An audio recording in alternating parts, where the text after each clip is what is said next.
As the story begins, we see a young girl walking with her father out to the farm. When they finish, he calls her to follow him back home. She wanders around the house, spots a map of Edzi, and notices something odd.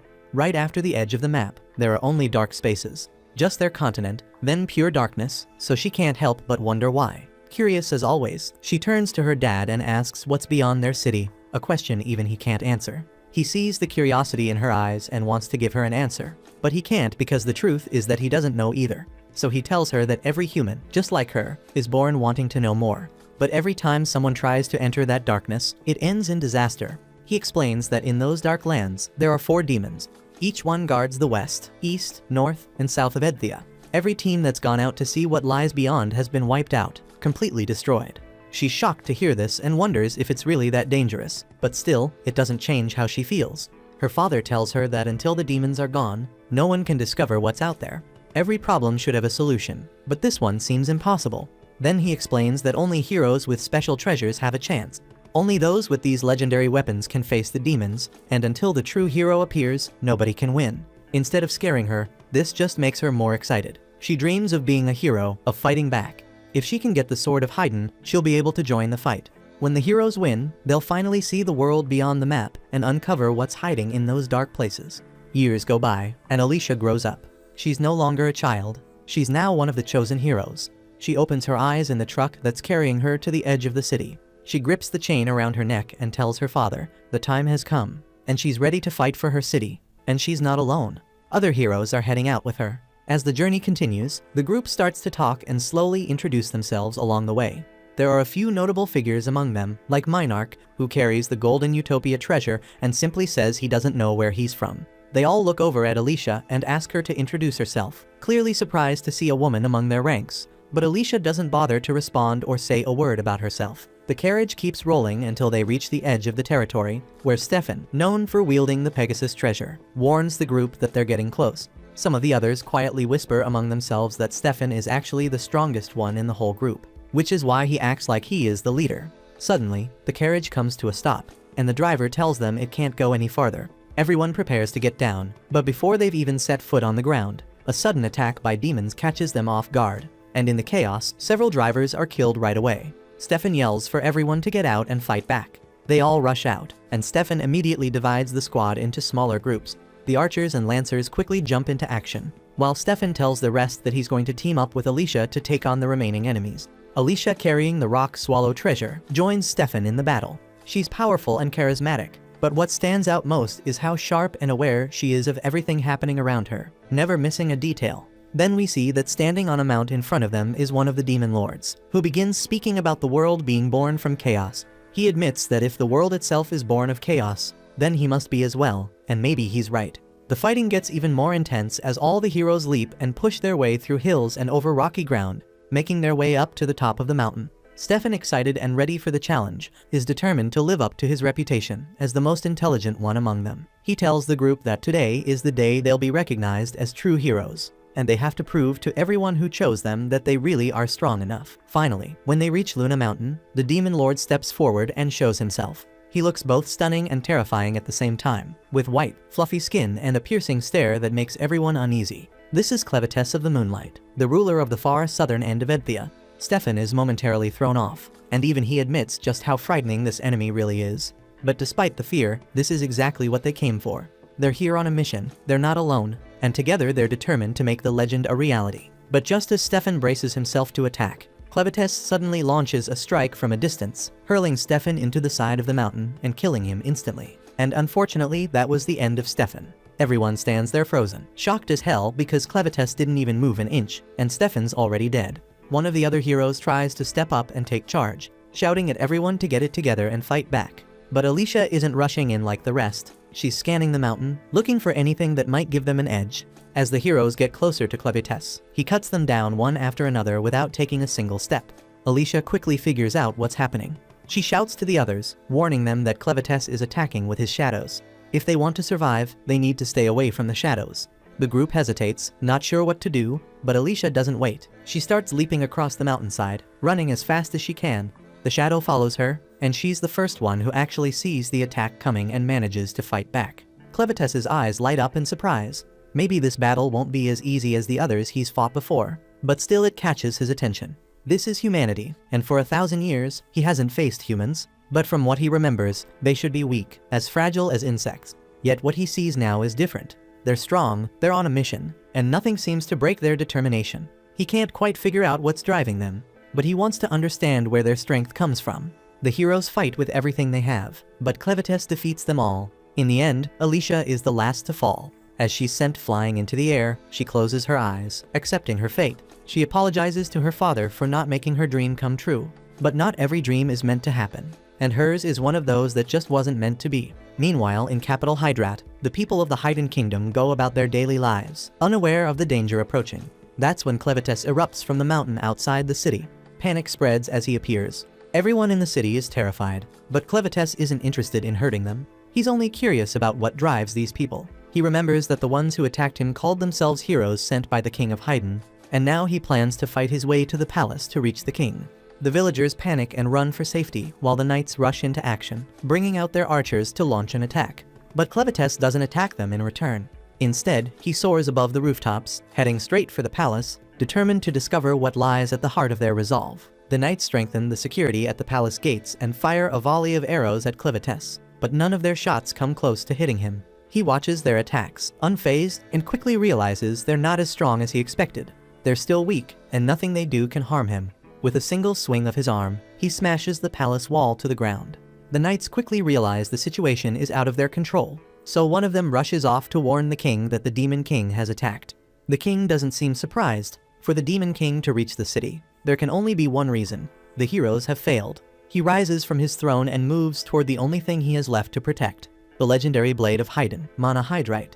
The knight insists that a demon has invaded the city and can't be stopped, urging the king to hide. But if the demon truly is unstoppable, the king reasons, there's no point in running because no matter where he goes, the demon will find him. The knights keep fighting, launching fire and arrows at Clevites, but he knows none of it will make a difference. Still, he remembers how Alicia's sword managed to wound him, even if just a little. It proves that if humans are left unchecked, they can eventually grow stronger and become a threat. He never approached human territory, but now they're after his land, and for him, that's reason enough to fight back. The king approaches the door to defend the sacred blade, but as he opens it, Clevites appears right in front of him. With one look at the crown and the clothes, Clevites instantly knows he's facing the king. He calls it out, speaking clear human language, and that throws the king off because a demon shouldn't be able to talk like them. The king is shocked, asking how a damn beast like him can even speak their tongue. But Clevites just tells him to watch his filthy mouth because he's the only one with the power to save humanity. He has a few questions, and the king's answers will decide if all of humanity survives or gets wiped out. By all humanity, Clevites doesn't just mean Haydn's people, but also those of Duns, Orgites, Sladen, and Benti. His questions are direct. Who are humans? What defines their character? What is their true motivation? And why do they want to attack the demon kingdom? The king refuses to give any answers to a demon, and only says that a beast could never understand.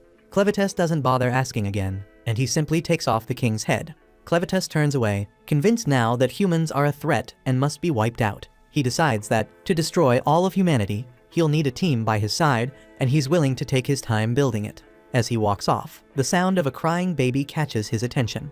Lying nearby is a mother, barely alive, holding her child with the last of her strength. Clevites comes closer, uninterested at first when he sees it's just a human baby. But then, the mother speaks. She begs him and pleads for him to save her child. He's taken aback and wonders if she even knows who the hell she's asking, because she's begging the very source of her people's suffering. He tells her straight out that he's here to destroy humanity, and if she needs to blame someone for the baby's death, she should blame the child for being born human. But the dying woman refuses to back down and insists that no child ever gets to choose what they're born as. He doesn't care, but still he tells her if she wants him to spare the baby, she should give him a reason. The woman, running out of strength, says she can't prove the child's worth now, but she's certain the child will prove it when he grows up. And with that, she dies. Clevites picks up the child, and he isn't convinced, but since she was so sure, he decides he'll wait and see if this human is any different.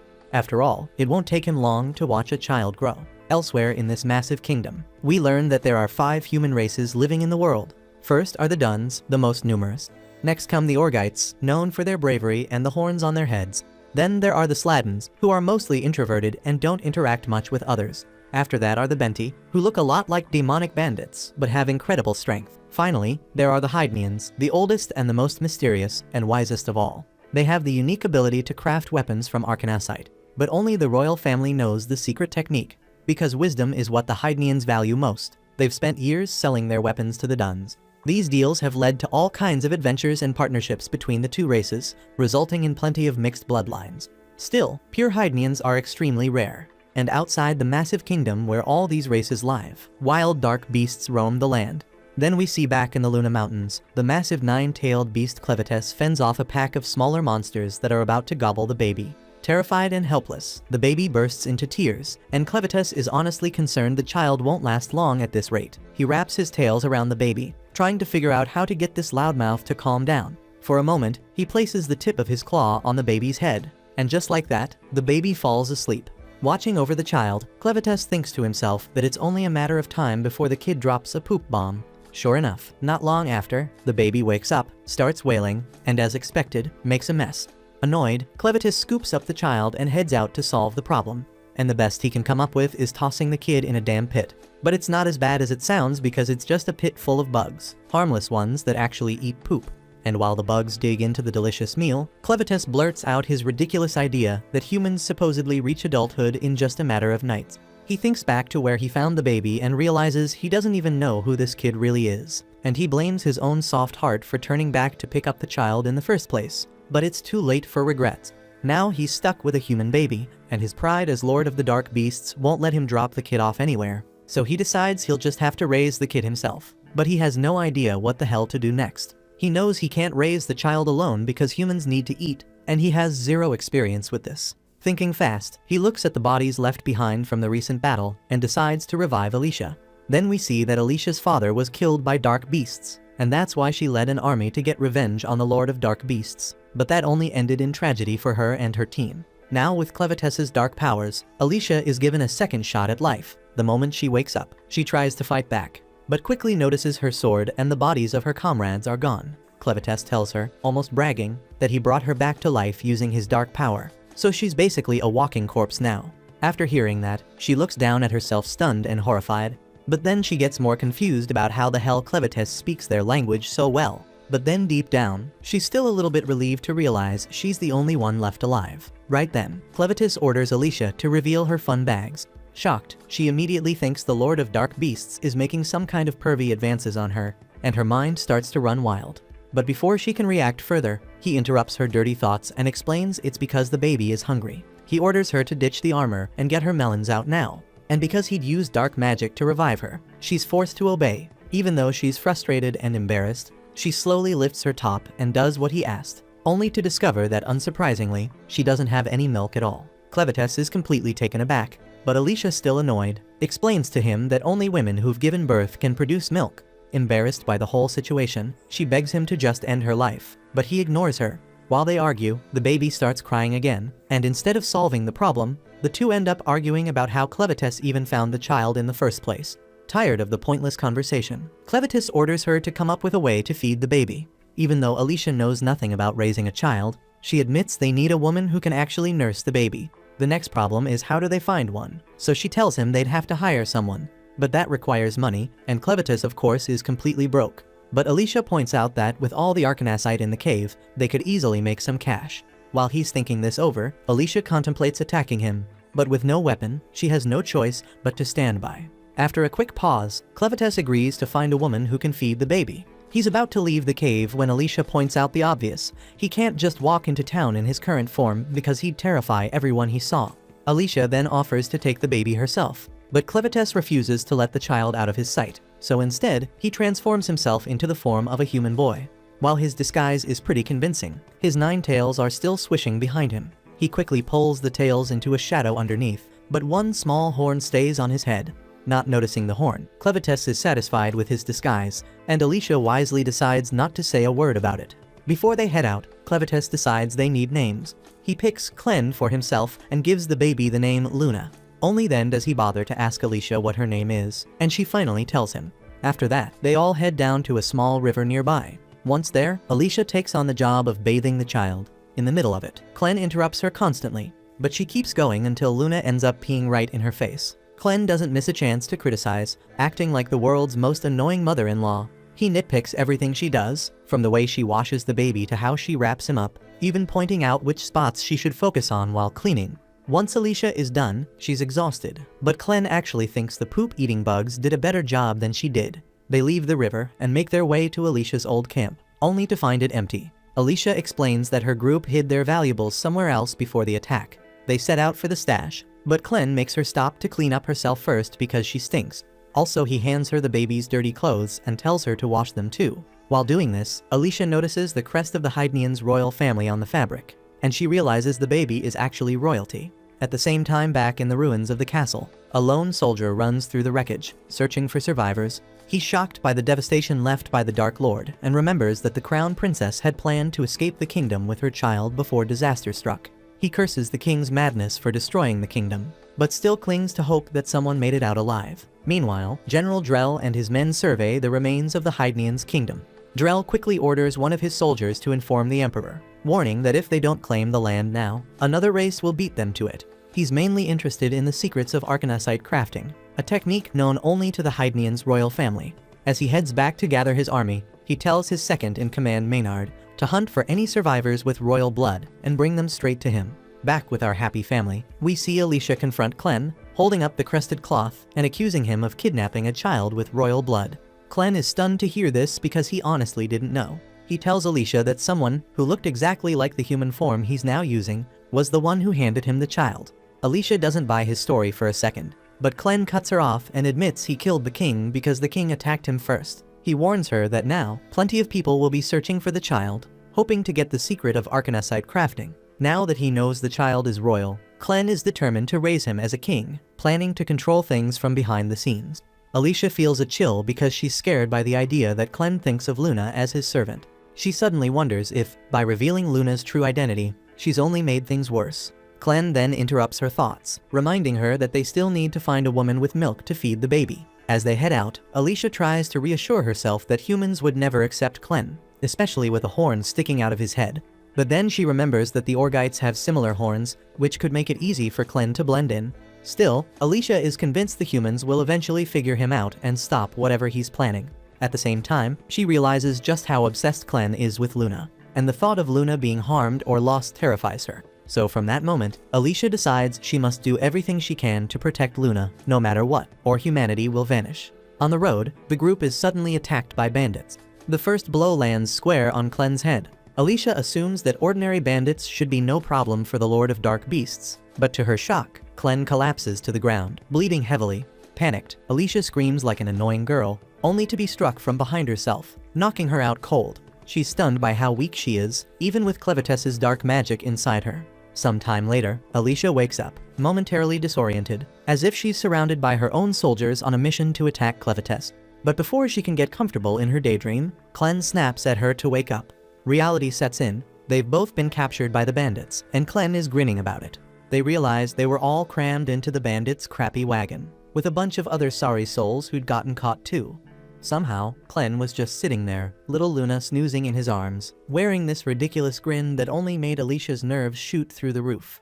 She glances at Luna sleeping quietly and asks Clen how in the hell he managed to calm the kid down. Clen replies that Luna was indeed crying earlier, but thanks to the gentle rocking of the carriage, she's quiet now. Alicia pushes her way past the other miserable captives until she's close enough to whisper sharply at Clen, demanding to know why he, the badass, legendary demon king, let himself get caught so easily. She figures his sudden makeover must have weakened him so much that some random asshole knocked him out with a single hit. Clen chuckles, admitting that she's almost right. Apparently, when he transformed into this scrawny-ass human disguise, it accidentally made his body as fragile as a damn toothpick. He didn't see that coming. So when someone cheap shot at him from behind, he went lights out immediately. Basically, his natural defense system is now about as effective as a wet napkin. But luckily, he can still power up his defenses if he really needs to. So Alicia wonders why Clen hasn't busted their asses out yet. Clen calmly explains that since he's now undercover as a human, he intends to keep his true badass demon king powers under wraps until Luna is old enough to inherit the throne. Besides, he actually wants to let things play out so he can learn more about humans, especially why these innocent schmucks got kidnapped in the first place. Alicia stares at him like he's an idiot before bluntly explaining to his clueless brain that they've obviously been captured by bandits, who probably plan to sell their unlucky asses off to slave traders. Anyway, she quickly begs Clen not to judge all humans based on these thieving scumbags, because bandits are literally the bottom of humanity's barrel. Not long after, the carriage pulls up at the bandits' run-down base, and they're immediately split into two groups, men on one side, women and kids on the other. One of the captives suddenly makes a run for it, clearly sick of this bullshit. So Dagarn, one of the bandit leaders, watches the idiot sprint away, smirking smugly, knowing the guy just signed his own death warrant. Sure enough, another bandit casually hurls a dagger at the fleeing guy, impaling him straight through the back and dropping him faster than a sack of potatoes. With that moron permanently out of commission, Dagarn calmly warns the remaining fresh meat not to try anything similarly stupid unless they want a blade decorating their spine too. Then, his attention shifts straight to Alicia. He orders her to follow him, and before she can even protest, he roughly drags her off toward his room, intent on getting to the bottom of her melon. Clen then stands uncertainly until a woman named Karma, who appears to be in charge of handling the women and children section of this lovely human trafficking operation, notices him spacing out, spotting Luna in his arms. Karma calls over her servant Neru, whose messed up job is basically daycare for kidnapped infants. Then we learn that the bandits' hideout is located in an abandoned quarry, and deep at the bottom of this sketchy-ass pit lies a mysterious pool of water. And at the very bottom of that pool sits a legendary red blade. Of course, it's guarded by something nasty as hell, probably a monster strong enough to rip anyone's face off. Anyway, turns out Dagarn isn't exactly the creep I thought he was, because he just drags Alicia straight to Vroko, the asshole currently playing leader of the Crows in place of their real boss Zazak. Apparently, Vroko staged a little coup,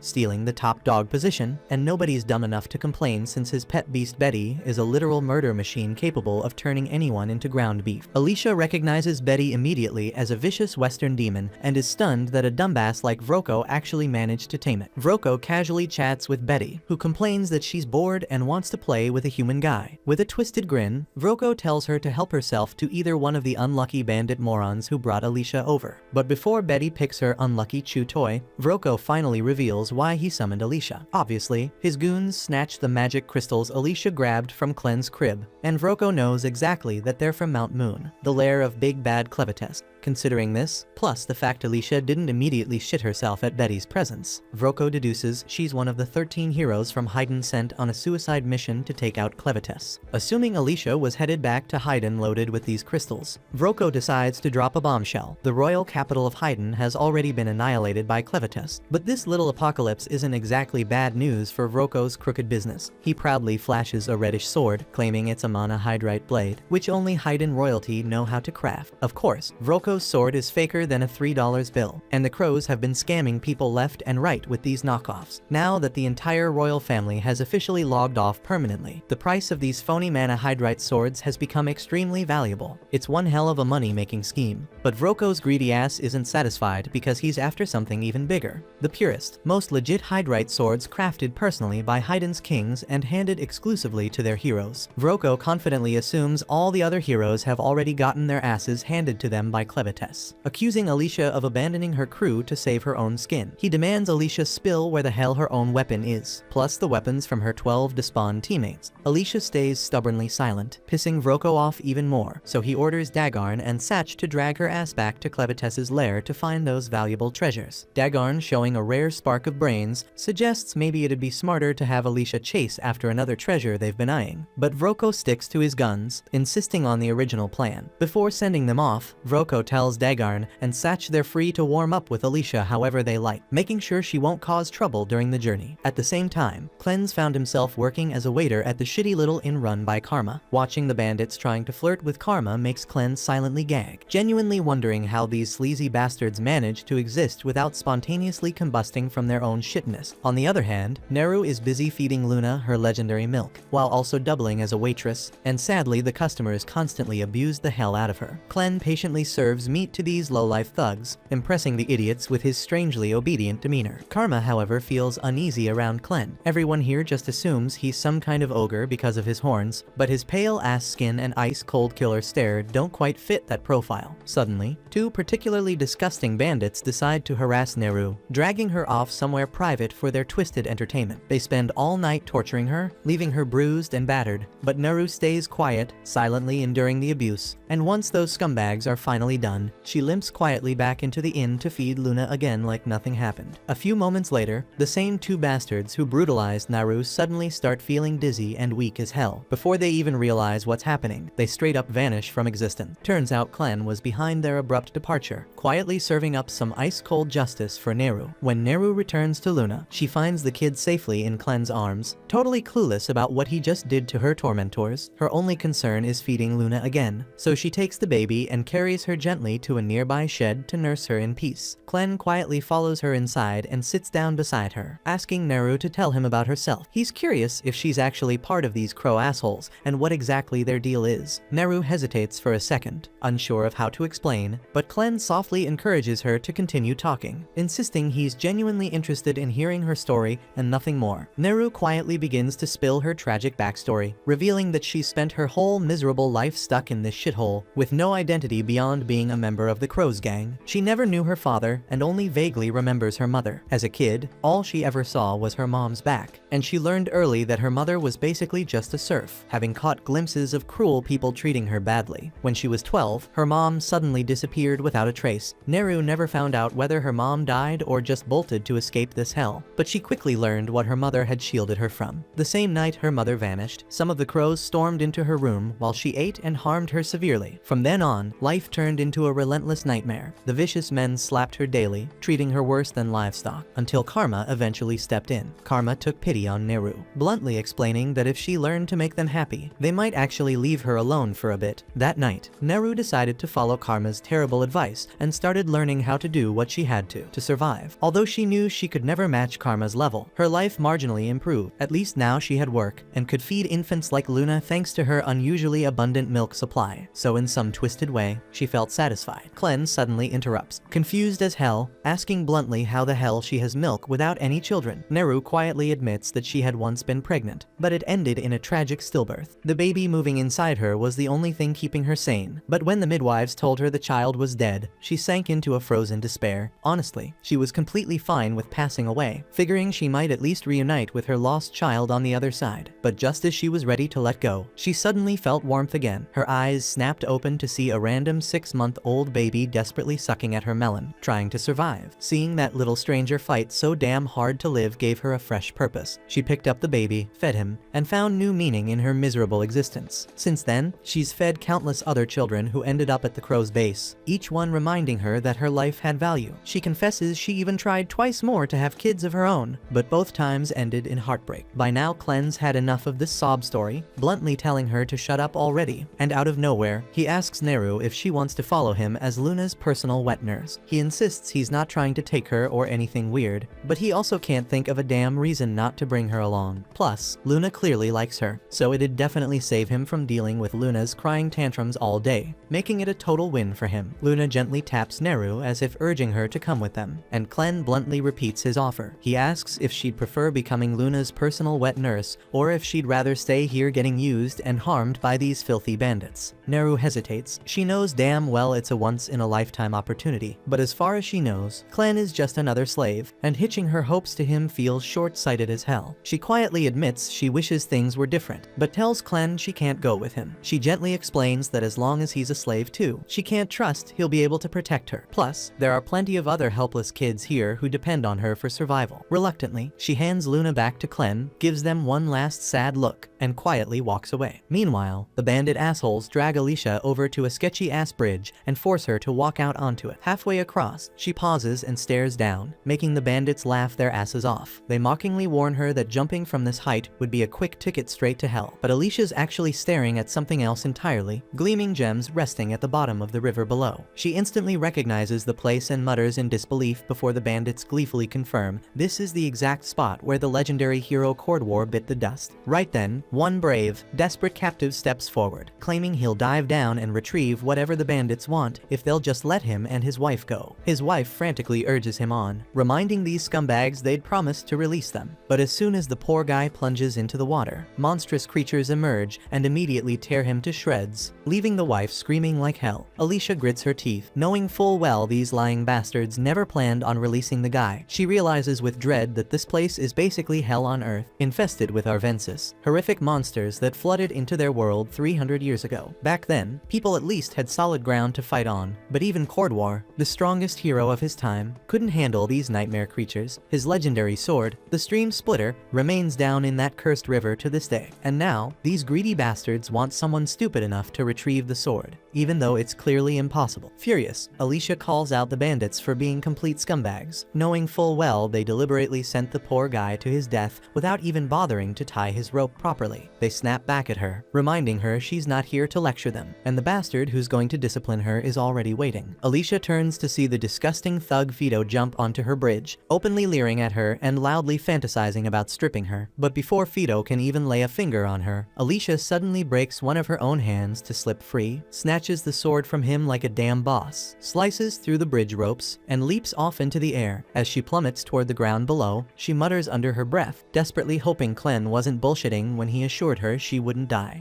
The group then nervously gazes down, terror rapidly overwhelming them as they catch sight of Alicia's unmoving body at the bottom. So it dawns on them instantly, with a chilling sense of despair, that their only clue for recovering the mysterious 13 regalia weapons has just become mincemeat. At the same moment on the ground below, Alicia wakes up, her immortality curse placed by Clevitis bringing her back to consciousness. While she can't die due to the curse, it doesn't grant any regenerative powers, leaving her completely immobilized from the neck down, with absolutely no damn idea how to proceed. Every bone in her body feels shattered, and substantial blood loss makes it impossible for her to move on her own. She knows that remaining undiscovered by the bandits is crucial, so she desperately struggles until her spilled blood begins floating upward, summoning Clen to appear before her. Surprised by Clen's unusually small form, Alicia learns that his current size is due to his manifestation from the blood magic sustaining her immortality. Clen explains that this magical blood is essential to her survival. If she completely bleeds out, she'll truly die, but if Alicia continues proving useful, Clen promises to replenish all of her blood, enabling her body to heal fully from the injuries. Relieved by this assurance, but noticing Clen hasn't begun the healing yet, Alicia asks why he's hesitating. Clen assures her he will heal her, but first needs her insight on something. He recently identified Neru as the ideal candidate to serve as Luna's wet nurse, despite Clen even with his demonic senses, recognizing the severe mistreatment Neru suffers here. When he offered her a chance at escape to a far better life as Luna's caretaker, she shockingly refused him outright. Clen seeks Alicia's understanding of why Neru rejected such a beneficial proposal. Alicia surmises Neru likely views Clen as powerless, a slave incapable of fulfilling his promises. Bandit groups like theirs never willingly let anyone leave, relentlessly hunting down any escapees. Having grown up in such a harsh environment, Neru probably believes freedom is an impossible dream. Clen asks Alicia if there's any solution to this problem, and Alicia suggests that the simplest option would be eliminating all the bandits in the base. Without anyone left to chase after Neru, she'd be much more inclined to accept Clen's proposal. Alicia points out that with Clen's immense power, wiping out the entire bandit group should be easy. But Clen refuses, concerned about drawing unwanted attention. He can't afford to reveal his absence from the mountain, fearing others might seize the opportunity to attack Clevitis's territory. Instead, Clen insists Alicia should handle it, reasoning it wouldn't be unusual for a hero like her to eliminate a group of bandits during her journey. Alicia attempts to argue back, but Clen interrupts and insists she carry out the task, immediately flooding her body with magic-infused blood to restore her strength. Soon afterward, the bandits arrive at the bottom of the cave to locate Alicia's body. They're horrified to witness her body contorting unnaturally, bones snapping back into position and tissues rapidly mending, subjecting Alicia to unimaginable pain. Eventually, her body fully heals, leaving her completely restored. The bandits are astonished by her survival, but quickly shift their focus, believing they can still force Alicia to guide them to the 13 regalia. Aware of her hero status, they proceed cautiously but feel confident in their numbers. One eager bandit foolishly charges ahead alone, striking Alicia's shoulder. However, compared to her recent agony, this blow feels insignificant. So Alicia swiftly seizes his arm, delivers a powerful punch to his face, and claims his sword and eye patch. Despite her reluctance to fight, she recognizes the bandits as irredeemable threats who must be eliminated. With Alicia handling the bandits, Clen now focuses on locating Neru and convincing her that escape is genuinely possible. In the meantime, Naru goes back to the tavern, greeted by a worried Karma. Karma expresses concern over the constant abuse Naru endures, frustrated by her own inability to stop the bandits. Naru deeply appreciates Karma's kindness, but acknowledges the workload awaiting them, prompting Karma to gently ask Naru to start washing the dishes. Karma sees Naru seems unusually cheerful for someone who just got roughed up and quietly asks if something good happened to her. Naru hesitates, not exactly calling it good, but admits it made her feel happy. She curiously asks Karma if she knows anything about the outside world, catching Karma completely off guard. Because Naru has never shown interest in that topic before, Karma cautiously questions why Naru would want to know. So Naru shyly explains she was born in this camp and has no idea what it's like out there. But Karma was brought here from outside, meaning she must have some stories to share. Karma quietly acknowledges she does know about the outside world, but admits they aren't pleasant memories. Like most women who ended up here, their homes were either destroyed, or they simply never had homes in the first place, making their past lives something they rarely discuss. Curious and a bit concerned, Karma asks why Naru suddenly cares about the outside. So Naru innocently replies that someone asked if she wanted to leave. Instantly furious, Karma slaps the shit out of her and scolds her harshly for saying something so dangerous out loud, especially with bandits still hanging around the tavern. To these bandits, they're disposable slaves who can be tossed aside whenever they're no longer usable. This is why all the girls had always stuck together and looked out for one another. And if Naru wants to survive here, she can't afford to say such careless things like that. Right at that tense moment, Vroko walks into the tavern, clearly having overheard their conversation, instantly making Karma anxious about what might happen next. Nervously, she tries to act casual, asking Vroko what brings him down here since he rarely visits the tavern. Vroko calmly replies he's heard there's a baby around and came to check on it. Karma quickly nudges Naru, asking her to tell Vroko where Luna is. Naru casually says the baby was in the stables last time she checked, and Vroko announces he'll go take a look himself. However, just as he's about to leave, Vroko suddenly orders Naru to come with him, and Karma's blood immediately runs cold. She can tell by his tone exactly what that means, and it can't possibly be good. Karma desperately tries to speak up for Naru, but since she holds no power here, there's nothing she can actually do. Naru, clueless about what's awaiting her, obediently follows Vroko. Once they're gone, Karma angrily slams her hands on the table, overcome with guilt and frustration. Naru was the only one around who could feed the babies, but Vroko clearly didn't care less. Karma tries convincing herself there's nothing she could have done and bitterly tells herself that Naru brought this fate upon herself by openly talking about escape in front of Vroko. But no matter how much she rationalizes it, she can't shake off the heavy guilt weighing down her heart. Right then, Klen walks in carrying Luna, startling Karma since she hadn't heard him approach. She quickly calms down, figuring he must have come by to let Luna nurse. Regretfully, Karma tells him that Naru was taken away and likely won't be returning. She hates it, but that's just how things are around here. Klen doesn't understand what Karma means and demands she clarify immediately. Seeing the intensity in Klen's eyes, Karma quickly realizes he's dead serious about ensuring Naru's safety. At the same time, Vroko guides Naru down a hidden stairwell into an area she never knew existed, despite spending her whole life in this camp. Naru is fascinated as Vroko explains that these tunnels were once part of a massive magic ore mine. Magic ores have tons of applications. Even the lamp Vroko carries is powered by magic ores blended with insect oil to create its flame. Before turning into a bandit, Vroko spent a lot of time researching magic ores and how to mix them with different liquids to produce unique effects. And as he casually mentions this, Naru notices skulls scattered on the floor, but Vroko, with a wicked smile, dismissively claims they're merely rat bones, assuring her it's nothing to worry about. Suddenly, Vroko extinguishes the lamp, plunging the tunnel into complete darkness. Naru instantly panics, desperately begging him to turn the light back on. Vroko calmly complies, and when the flame flickers back, Naru is horrified to discover Betty, Vroko's pet monster, towering right behind her, looking so damn hungry. Proudly, Vroko explains his research led him to a special mixture that grants control over demons like Betty. This discovery is precisely why he's now the leader of this ruthless bandit gang. And as the leader, he can't afford to let someone like Naru live after openly expressing her wish to escape. Thus, he's decided that Betty will handle Naru's execution personally. Reality hits Naru hard as fear surges through her, and she frantically tries to escape. So Vroko coldly gives Betty the order, and the monster swiftly begins pursuing Naru. As Naru stumbles and struggles to flee, she bitterly recalls Klen's earlier offer. She deeply regrets rejecting it, knowing that if she'd said yes, things might have ended differently. Right then, Naru notices Klen standing at the far end of the tunnel holding Luna, and her heart breaks as she realizes she'll never be able to care for Luna again. Usually, this is exactly when Klen would heroically save her, But unfortunately Neru gets swiftly devoured by Betty, swallowed whole and seemingly gone forever. Luna immediately bursts into tears after witnessing such a horrific sight. But Clen gently comforts her, explaining this is simply how the world works. Magical beasts have to eat too, so blaming Betty is pointless. If anyone is at fault, it's Clen himself for arriving too late. He's genuinely frustrated at losing someone as valuable as Neru, but there's nothing he can do now. Clen then calmly shifts his attention toward Vroko, puzzled at how a proud troll from the western forests could ever serve a weakling fat dwarf with a buck-toothed face like him. Vroko is completely stunned by Clen's audacity to insult him at a time like this. He's also baffled about how Clen even reached this place, but ultimately, it doesn't matter. Angry, he commands Betty to consume Clen as well. But shockingly, Betty refuses to move. Vroko looks up at his usually obedient monster, only to be met with a sight he's never seen before.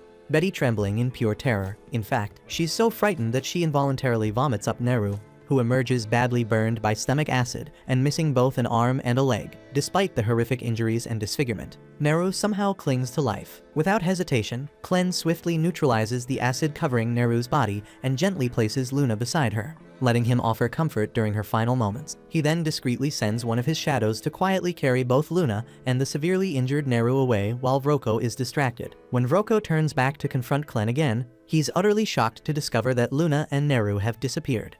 Confused and enraged, Vroko assumes Clen must have used some form of magic, but amusingly enough, Clen himself has absolutely no idea what magic even means. Vroko assumes Clen is pretending not to know what magic is, because magic is the only possible explanation for all the weird stuff he's been doing. Basically, magic involves mixing magic stones with other strange ingredients to create special effects. For example, this weird drug hidden in Vroko's coat is made from magic stones, a few rare herbs, and the larvae of a nasty parasitic fly. When someone inhales it, they become dumb as hell, except for Vroko himself obviously. That's exactly how he made Betty so obedient in the first place. Without hesitation, Vroko tosses the drug into the fire, causing a vapor to spread quickly through the air. The moment Betty inhales it, her mind goes blank, and she charges straight at Clen in a rage-fueled frenzy. Clen's fragile human body gets smacked around like a ragdoll, since he can't fully access his true power in this form, while he flies through the air, bouncing painfully off the cave walls. The only thing running through his head is how furious he is at Alicia for not warning him about this whole magic thing. Speaking of Alicia, she's currently busy slicing through bandits like they're discount meat, already having dropped 8 of them. Unfortunately, there's still a whole mob left to deal with, and the cheap sword she swiped off the first bandit has already snapped in half. She realizes she'll need a way better weapon if she's going to finish off this entire gang, so she makes a break for the flooded part of the cave. Around 50 angry bandits are still chasing her, and even though she's immortal, exhaustion is a very real problem. If her energy runs out before the bandits do, she's seriously screwed. Alicia finally reaches the flooded area, but there's already a pack of hungry monsters swimming at the surface, ready to snack on her. Jumping straight in would be suicide, so instead, she rushes up the wooden scaffolding, luring as many bandits after her as possible. Once a big group has followed her up, Alicia swiftly slices the ropes holding the scaffolding together, sending the screaming bandits crashing into the water below. With so many bandits suddenly flailing in the water, the monsters lose their minds and start tearing into them, enjoying a full-on buffet. While everyone is busy getting eaten, Alicia hides herself inside a nearby barrel, since suffocating to death isn't a problem for her. She patiently waits as the barrel sinks into the depths, bringing her safely down to the bottom of the lake, exactly where the legendary sword awaits. However, successfully holding her breath for the entire descent turns out to be far tougher than Alicia had imagined. And before long, the unbearable pressure combined with the brutal oxygen deprivation hits her exactly as she dreaded. Her entire body becomes paralyzed under the merciless water pressure, and despite knowing full well she's immortal and can't genuinely drown, resisting the desperate urge to shoot back up to the surface is absolute hell. After what feels like an eternity, she finally smashes against the ground, stumbling out of the barrel in a disoriented daze. Instantly, the crimson glow of the legendary sword catches her eye, shining faintly in the darkness, and she immediately drags herself toward it. Despite her muscles screaming from exhaustion, Alicia knows damn well that once she grabs that sword she'll gain a massive power-up, and hauling herself out of this hellhole will become a piece of cake. But just as she's about to catch it, an enormous, blood-red eye opens directly in front of her face, and only then does it dawn on Alicia that she's not actually standing on the lake bed, but right on the goddamn back of a colossal monster, which has just woken up thanks to her clumsy landing. The huge beast starts rising from its sleep, throwing Alicia around like a ragdoll in the violent currents. It hits her that this abomination is exactly why the legendary hero bit the dust down here, but she's not about to lose her focus now. Frantically, she lunges once more toward the sword, desperate to grasp its hilt. But right then the enormous creature opens its cavernous mouth, creating a powerful suction that threatens to swallow her whole. Alicia can't fight the insane pull, but at the last possible second she manages to snatch the sword just as the monster clamps its jaws shut on her arm. Pinned painfully between its jagged teeth, Alicia summons a surge of raw strength from the trusty power of flashback-fueled rage, and with a savage scream she shatters the monster's jaw. Finally free, she glares furiously into the beast's glowing eye as the legendary sword starts surging with power in her hands. Without missing a second, she swings it viciously, activating its water manipulation ability to launch herself forward at blistering speed. The gigantic monster immediately gives chase, and Alicia still can't quite wrap her head around the fact that something that freaking massive actually exists down here. She figures this nightmare must be one of the ancient ones, terrifying beasts from the dark ages who've slumbered undisturbed for thousands of years. Typically, these legendary monsters stay hidden away in the most unreachable corners of the continent. But this particular asshole apparently woke up thanks to the humans mining arcanasite here and ruining its beauty sleep. While processing all that insanity, Alicia finally sees the surface approaching. But the smaller monsters lurking there notice her as well. She's painfully aware that she'll need oxygen immediately if she's gonna have any chance of winning this messed up fight. But those hungry little bastards are already blocking her path. With a swift swing of her sword, Alicia propels herself upward, brutally slicing one of the beasts in half, and finally breaches the water's surface. The bandits stare in absolute disbelief, completely losing their shit at seeing Alicia alive again. But before she can even fully catch her breath, the enormous monster erupts out of the lake behind her. The sight of it sends the remaining thugs into a hysterical frenzy, and immediately the Ancient One unleashes hell, whipping out its massive tentacles and smashing everything in its path. Alicia has no choice but to dodge frantically and pull back, since even her best hits barely scratch the surface of this behemoth. It hits her quickly that even a legendary hero like her has no real chance going solo against a monster of this insane scale. Fortunately, the Ancient One decides to take out its rage on the panicked bandits instead, devouring most of them instantly. And the handful unlucky enough to escape its jaws end up shredded by the monster fish, leaving nothing but chum in the water. So Alicia figures her job here is officially done. Just then, she hears Clen's voice echoing in her head and glances around, searching for the bastard. He quickly tells her he's talking to her through telepathy, adding that while he can't clearly see what happened, the bloodbath he's sensing all around means she's obviously completed her mission. Alicia explodes at him through their mental link, cursing him out for not helping her when she was fighting for her damn life, but Clen shuts her off, calmly saying he's dealing with his own shitshow at the moment. Alicia struggles to imagine anything that could trouble someone like a demon lord, but Clen explains he's facing some weird technique he's never encountered before, and this human form he's wearing sucks way more than he expected. He complains that Alicia conveniently forgot to mention magic's existence to him, promising her that once she returns, he'll punish her accordingly. Still, he's already dealt with the brainwashed troll, and he is now chilling on top of the troll's body. Elsewhere, Vroko is desperately sprinting for his life, internally screaming about how Clen turned out to be some ridiculously powerful mage who one-shotted his troll like it was nothing. In his blind panic, he trips over Neru's lifeless body with baby Luna bawling beside it, and as soon as he sees the kid, a sinister idea pops into his twisted mind, giving him one last shot at salvaging his hopeless situation. Meanwhile, Alicia rushes to regroup with Clen after getting his instructions, immediately noticing the bizarre, crimson smoke drifting through the air. Clen, on the other hand, quickly notices the sword Alicia is now awkwardly hiding beneath some cloth. She bluntly informs him she's sure as hell not discarding the blade after nearly getting herself killed trying to get her hands on it. Clen could honestly care less about the sword right now though, because that strange red smoke is seriously messing with his senses. He irritably informs Alicia that although normal humans and animals seem unaffected, it's completely throwing him off balance as a demon lord. He can't smell a damn thing, his ears won't stop ringing, and frankly, he's pissed off. Clen growls in frustration, saying that if he reverted to his true form, he could obliterate the entire area and clear this irritating smoke instantly. But there's no way in hell he's going nuclear until he knows exactly where Luna is.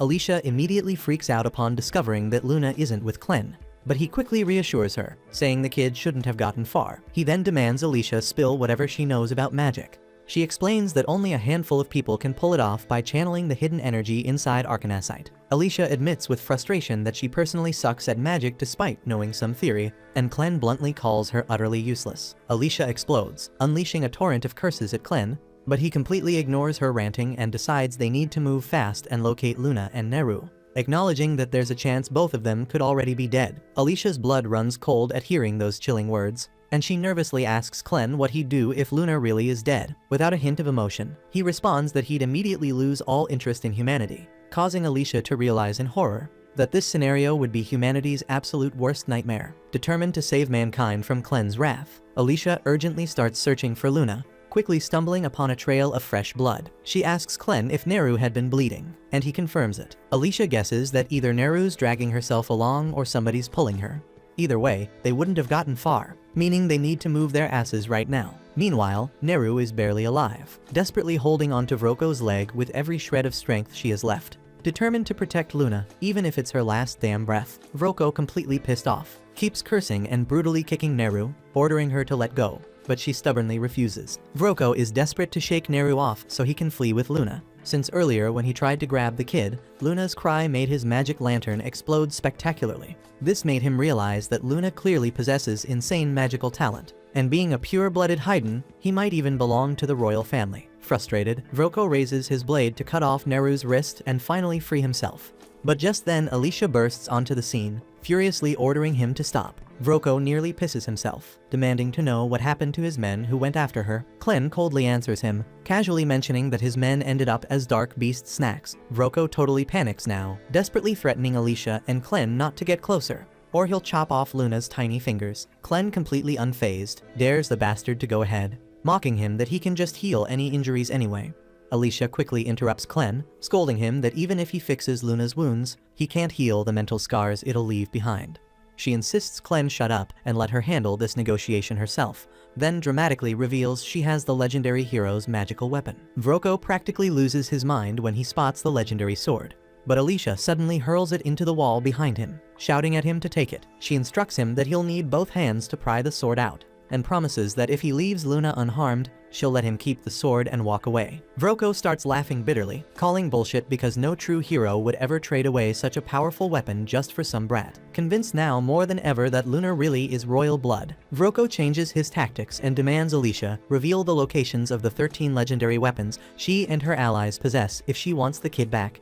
And Clen also tells Alicia to just give up the damn locations, dismissively remarking that they're only weapons after all. Alicia coldly tells Vroko that the legendary weapons are hidden at the deepest part of the canyon beneath Luna Mountain, but warns him he'll have to personally haul his ass there if he wants them. Vroko chuckles smugly, boasting that it'll be easy for him to snatch those weapons since he's mastered more than just one type of magic. Without warning, he throws a mysterious black powder into the air, gently taps Luna to startle the kid into crying, and triggers Luna's powerful magic instinctively. Luna's energy activates Vroko's hidden spell, cloaking him in invisibility. Smirking with confidence, he starts strolling away, fully convinced Alicia and Clen can't possibly track him now. But just as he thinks he's gotten away clean, Alicia suddenly materializes directly in his path and effortlessly slices him straight in half. Vroko, completely baffled, gasps in disbelief, asking how in the hell she found him. Alicia coldly explains that even if he turned invisible and muffled all the noise he made, she could still clearly hear Luna's crying. Meanwhile, Clen retrieves Luna and brushes the invisibility dust off the kid. Alicia bitterly decides to let Vroko's corpse remain invisible, quickly turning her attention to Neru, realizing with gratitude that Luna only survived because Neru protected him with every last ounce of strength she had. Alicia desperately asks Clen if he can't save her, but he coldly replies that he can control only one zombie puppet at a time, and Neru's body is way too damaged for his regeneration ability alone. He casually says they could potentially get replacement parts elsewhere, but it'd be a hell of a lot easier just to let her die. Alicia immediately snaps at him, furiously shouting how the hell he could abandon the woman who sacrificed everything to protect his child. Passionately, she declares that if she were a mother, she'd absolutely trust someone like Neru to watch her child. And hearing Alicia's heartfelt speech, Clen finally caves and decides to save Neru, but he warns Alicia that she'll have to die temporarily because he'll need every bit of mana he invested in her. Without hesitation, Alicia boldly says she doesn't give a damn if she has to die again for someone else. After all, she's the freaking hero. So Clen takes her words at face value, instantly kills her. Moments later, Neru awakens, utterly confused as she realizes she's somehow still alive. Even more shocking, she discovers her body's been completely reconstructed by Clen during the healing process. Neru hesitantly asks if he's the one who saved her life, and Clen casually confirms it, adding that she should really be thanking the hero. He explains that healing Neru took longer than expected, causing Alicia's body to start decomposing. But now that he's restored Alicia's mana, she should wake up again shortly. Seconds later, Alicia woke up dramatically, springing up like she's breakdancing, immediately panicking about her missing sword. Clen ignores her antics, calmly informing Neru that she's been reborn, and from now on she'll go by the name Neleru.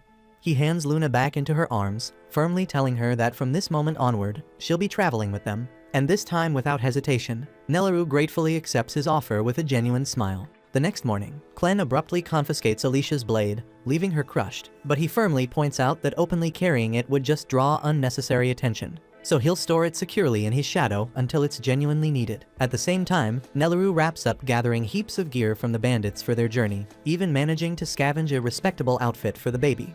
Alicia asks if Nelleru is seriously planning on carrying all that stuff alone, since it looks ridiculously heavy, but Nelleru brushes it off, saying it actually feels pretty light. Alicia suddenly remembers Nelleru lost a huge chunk of her body yesterday when she nearly died, so Clen must have swapped those parts out for something powerful enough to make her this strong. But Alicia still has no clue what the hell he actually did. Nelleru then eagerly approaches Alicia, offering to help by carrying her sword, but Alicia sadly admits she doesn't even have her sword anymore. Nelleru instantly perks up, remembering Vroko mentioning he stashed a bunch of badass swords inside his desk. Hearing this, Alicia immediately lights up and begs Clen to at least let her have a normal sword. Clen is fully aware Alicia is practically useless in combat without a weapon, sighs and tells her fine, she can go grab one. So Alicia excitedly rushes off to raid Vroko's desk, with Vroko and his entire bandit crew dead and the slaves already gone. The hideout is eerily deserted now. Clen casually asks Nelleru if she'll miss the place, but she quickly responds she's had nothing but nightmares here, so she's more than thrilled to leave it behind. Her only regret is not getting the chance to say goodbye to Karma. Hearing her mention Karma with such sadness, Clen suddenly realizes he might have screwed up earlier, but right before he can say anything, he's viciously ambushed from above. Meanwhile, Alicia kicks Vroko's office door wide open, eagerly searching his desk. She happily discovers some money, a set of leather armor, and a pretty solid sword. More than satisfied, she's about to return triumphantly to Clen, but suddenly, Clen violently crashes through the wall, slamming into the desk, completely wrecking it. Groaning in pain, Clen bitterly remarks he's still not used to how pathetically fragile this stupid human body is, constantly getting rag-dolled around like some kind of stuffed animal. However, before Clen can explain what the hell just happened, Gart suddenly steps through the massive hole in the wall, and Alicia instantly realizes he's powerful as hell. She draws her sword, ready to fight, but in a blink, Gart lunges forward, delivering a kick so powerful that the sheer air pressure slices Alicia's cheek open. Gart is mildly impressed that Alicia managed to react fast enough to dodge, but he figures she won't last long, immediately launching into a ruthless barrage of kicks until Alicia stumbles. He then jumps back, unleashing a violent gust of wind that blasts Alicia straight through the roof and out of the building.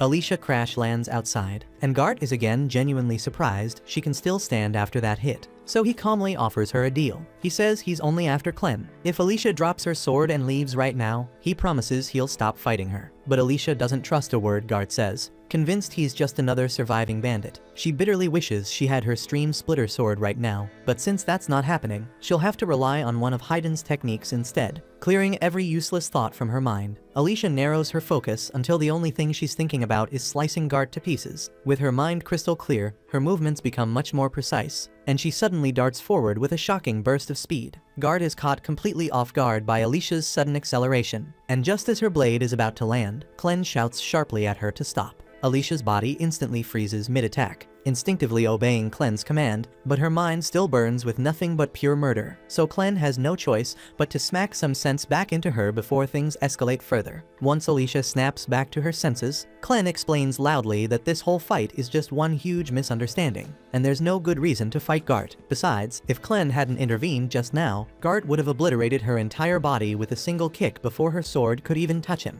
Gart, being reasonable, calmly asks Clen to elaborate exactly how this is all just a misunderstanding. As far as Gart can tell, Nelleru over there reeks suspiciously like a damn western troll, and he heard a rumor about a troll being kept captive in this camp before coming here. He's already checked out the caverns below and discovered the troll's corpse, which was missing multiple body parts as if someone had deliberately removed them. Gart's theory is straightforward. Clen must be the leader here, and he probably killed the troll just for fun. But that's about as far from the truth as it gets. Clen then calmly asks Nelleru to grab Luna and wait by the front gate since he has some business to sort out with Gart privately. As soon as she's gone, Clen casually turns to Alicia and bluntly reveals that Gart is actually a dark beast in disguise. Alicia's jaw practically hits the floor since she had absolutely no clue there were other dark beasts who could transform into humans. But Clen calmly tells her Gart's merely under a seriously powerful illusion. As far as Clen's aware, there's only one being strong enough to pull off illusion magic of this level, and it's Zafthir, the Dark Beast Lord of the West himself. And just for the record, Clen absolutely cannot stand Zafthir, and would really rather not deal with him at all. Gart, stunned by how accurately Clen identified him after such a brief encounter, demands to know who Clen truly is. Not wanting to expose his actual identity, Clen smoothly lies, claiming he's merely a servant of the Dark Beast Lord Clevitus. Gart buys the story immediately and dispels his illusion magic, revealing his true form as a monstrous bird serving under Zafthir. Having shown his real form,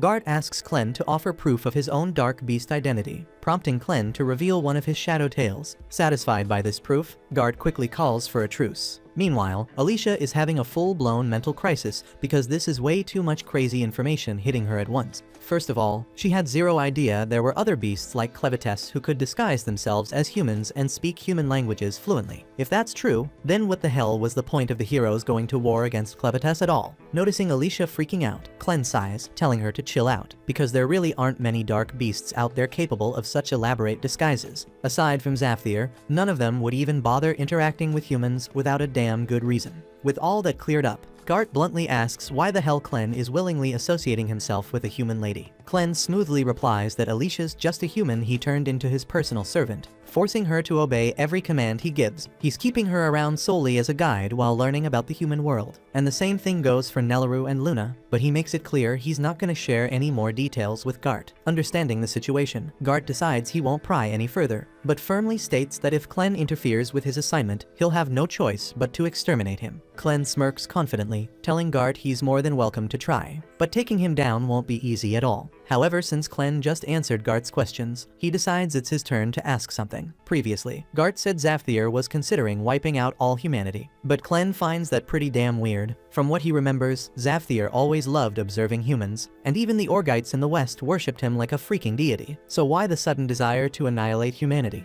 Gart sighs and agrees to explain. He tells them that 3 days ago, he discovered several dark beasts in the West had their children vanish without a trace. Normally, something like that wouldn't be too suspicious, but he also found a strange vial near the scene, strongly hinting that humans were somehow involved. Gart immediately informed Zafthir about this incident, as well as 9 others just like it. Zafthir reluctantly admitted humans must be responsible, expressing shock that they'd betray her trust like this despite all the goodwill she'd shown them. Enraged, Zafthir ordered Gart to investigate further, and if he confirmed humans were indeed kidnapping the dark beast's children from the forest, she'd completely wipe them from existence. Clen contemplates this for a moment and suddenly realizes there might actually be a connection between the dark beast kidnappings and the bandits. The night before, during his interrogation, Karma revealed that every child born in this camp was sold off to a mysterious group due to their special talent. Exactly what Vroko intended to do with Luna. Clen suspects there's gotta be some link between the kidnapped dark beast children and the humans buying these kids. Given the mention of talent, Clen strongly believes magic is involved somehow. The moment Alicia hears Clen mention magic, her expression darkens instantly, prompting Clen to ask if she knows anything. Alicia reluctantly admits magic isn't exactly her specialty, but kidnapping children for magical talent definitely sounds like something those bastard wizards would do. Wizards have completely changed warfare in human kingdoms over recent years. These days, battles are practically decided entirely by the wizards each side has, because a single wizard can wipe out dozens, sometimes even hundreds of soldiers with a freaking single spell. Sure, wizards can be countered by other wizards, so they're not invincible, but they're undeniably terrifying on the battlefield. The very first person to weaponize wizards in warfare was General Drell, the infamous dragon slayer, who just happens to be the same monster that killed Alicia's father when she was young. So of course Alicia held a bitter grudge against him ever since. Clen finds this revelation pretty interesting, but he's confused as hell why Alicia wasted all her time chasing him instead of hunting down the bastard who actually killed her dad, considering Clevites never even harmed humans before they invaded his territory. So Alicia quietly replies that it was her dad's dying wish, so she had no choice but to set her own feelings aside and complete the assignment to invade Clevites' domain. At the same time, in another part of the human kingdom, General Drell's massive army is marching steadily south, boasting 50,000 men under his command, determined to seize control of the ruins of Haydn for himself. What's left of the battered Haydn army desperately tries to stop him, but they barely scrape together 6,000 troops, and hardly any wizards at that, so it's painfully obvious they stand no chance. Mikkel anxiously asks if reinforcements are close, but given the mess they are in, it'll be at least 3 days before any backup arrives, so they're completely on their own. Yet Commander Rhodey refuses to surrender without a fight. He quickly formulates a risky but promising plan, telling Mikkel that if they can manage to reach the fortress at High Gate and seal it from within, they just might have a chance at holding off Drell's massive army, despite the overwhelming odds. Unfortunately, that strategy relies entirely on cooperation from the soldiers already inside the fortress, and even though Rhodey has urgently sent word explaining their situation, he hasn't heard anything back. So he assumes things inside the fortress must be chaotic as hell too. On top of that, they hadn't yet confirmed whether the rumors about Clevites destroying Haydn were true. But seeing as Bolate dispatched General Drell to seize the territory, Rhodey grimly concludes that Haydn must have indeed lost, and he suspected that Drell's real objective is probably the legendary forge of Haydn itself, because without it, creating magical weapons would be impossible. Mikkel nods gravely, agreeing it'd be a complete disaster if Bolate got their greedy hands on the forge, crafting deadly magical weapons for their army. But the reality is even worse. The Royal Forge of Haydn is one of the oldest and most powerful magical artifacts ever created. If those magic-obsessed Bolates managed to obtain it, who knows what dark secrets they'd uncover, and with that kind of power, conquering the entire continent would be child's play. So Rhodey sternly concludes they must prevent that nightmare scenario at all costs. Elsewhere, General Drell meets privately with Maynard, the most powerful wizard under his command. Maynard reports he's now confirmed that Haydn has definitely been obliterated by Clevites, and tragically, every member of the royal family was verified dead. Well, almost all, because the 6-month-old crown prince somehow escaped. He's the last remaining royal heir, but his whereabouts remain anonymous, so Maynard can't yet verify if the child's alive or dead. In better news, though, Maynard reveals he's received a report from some bandits who've discovered a baby matching the prince's description exactly. Maynard insists it's worth looking into, and Drell immediately grants him full authority, ordering him to use any means necessary to track down that baby and bring him back.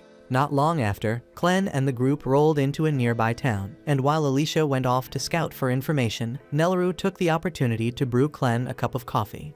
Naturally, Clem had zero idea what coffee even was, so he asked about it. And as it turns out, Nelleru wasn't too familiar either. It was just one of those pricey drinks Vroko occasionally demanded from her, so she decided to grab some beans on their way out, figuring Clem might like it. Intrigued by the mysterious bean drink, Clem let it cool off, took a small sip, and to his surprise, it actually tasted really damn good. Nelleru's happy he liked it, but there's something that's been nagging at her. She finally asks what happened to that sketchy guy who attacked Clem back at the camp, the one who mysteriously dipped without a trace. Clem explains that after Gard learned about wizards and magic from Alicia, he said he was heading off to report back to his master, so they won't be seeing him for a while. Still, Clem assures her that even if Gard shows up again, he probably won't cause trouble because the dude's not suspicious of them anymore. Right then, Alicia comes sprinting up the hill looking like a walking red flag. She's got bad news. The situation in Haydn has gone completely off the rails. The neighboring country of Bolate has smashed through the border and launched a full-scale invasion. Haydn is trying to fight back, but with the king dead and the capital already destroyed, their chances of winning are basically non-existent. The country of Eslan apparently tried to stall Bolate's advance, but it didn't do much in the end. Clem, still trying to piece all this together, asks why Eslan would even bother helping Haydn when they're not directly involved. Alicia explains that Eslan and Bolate have been at each other's throats for years, and even though Eslan's currently the weaker nation,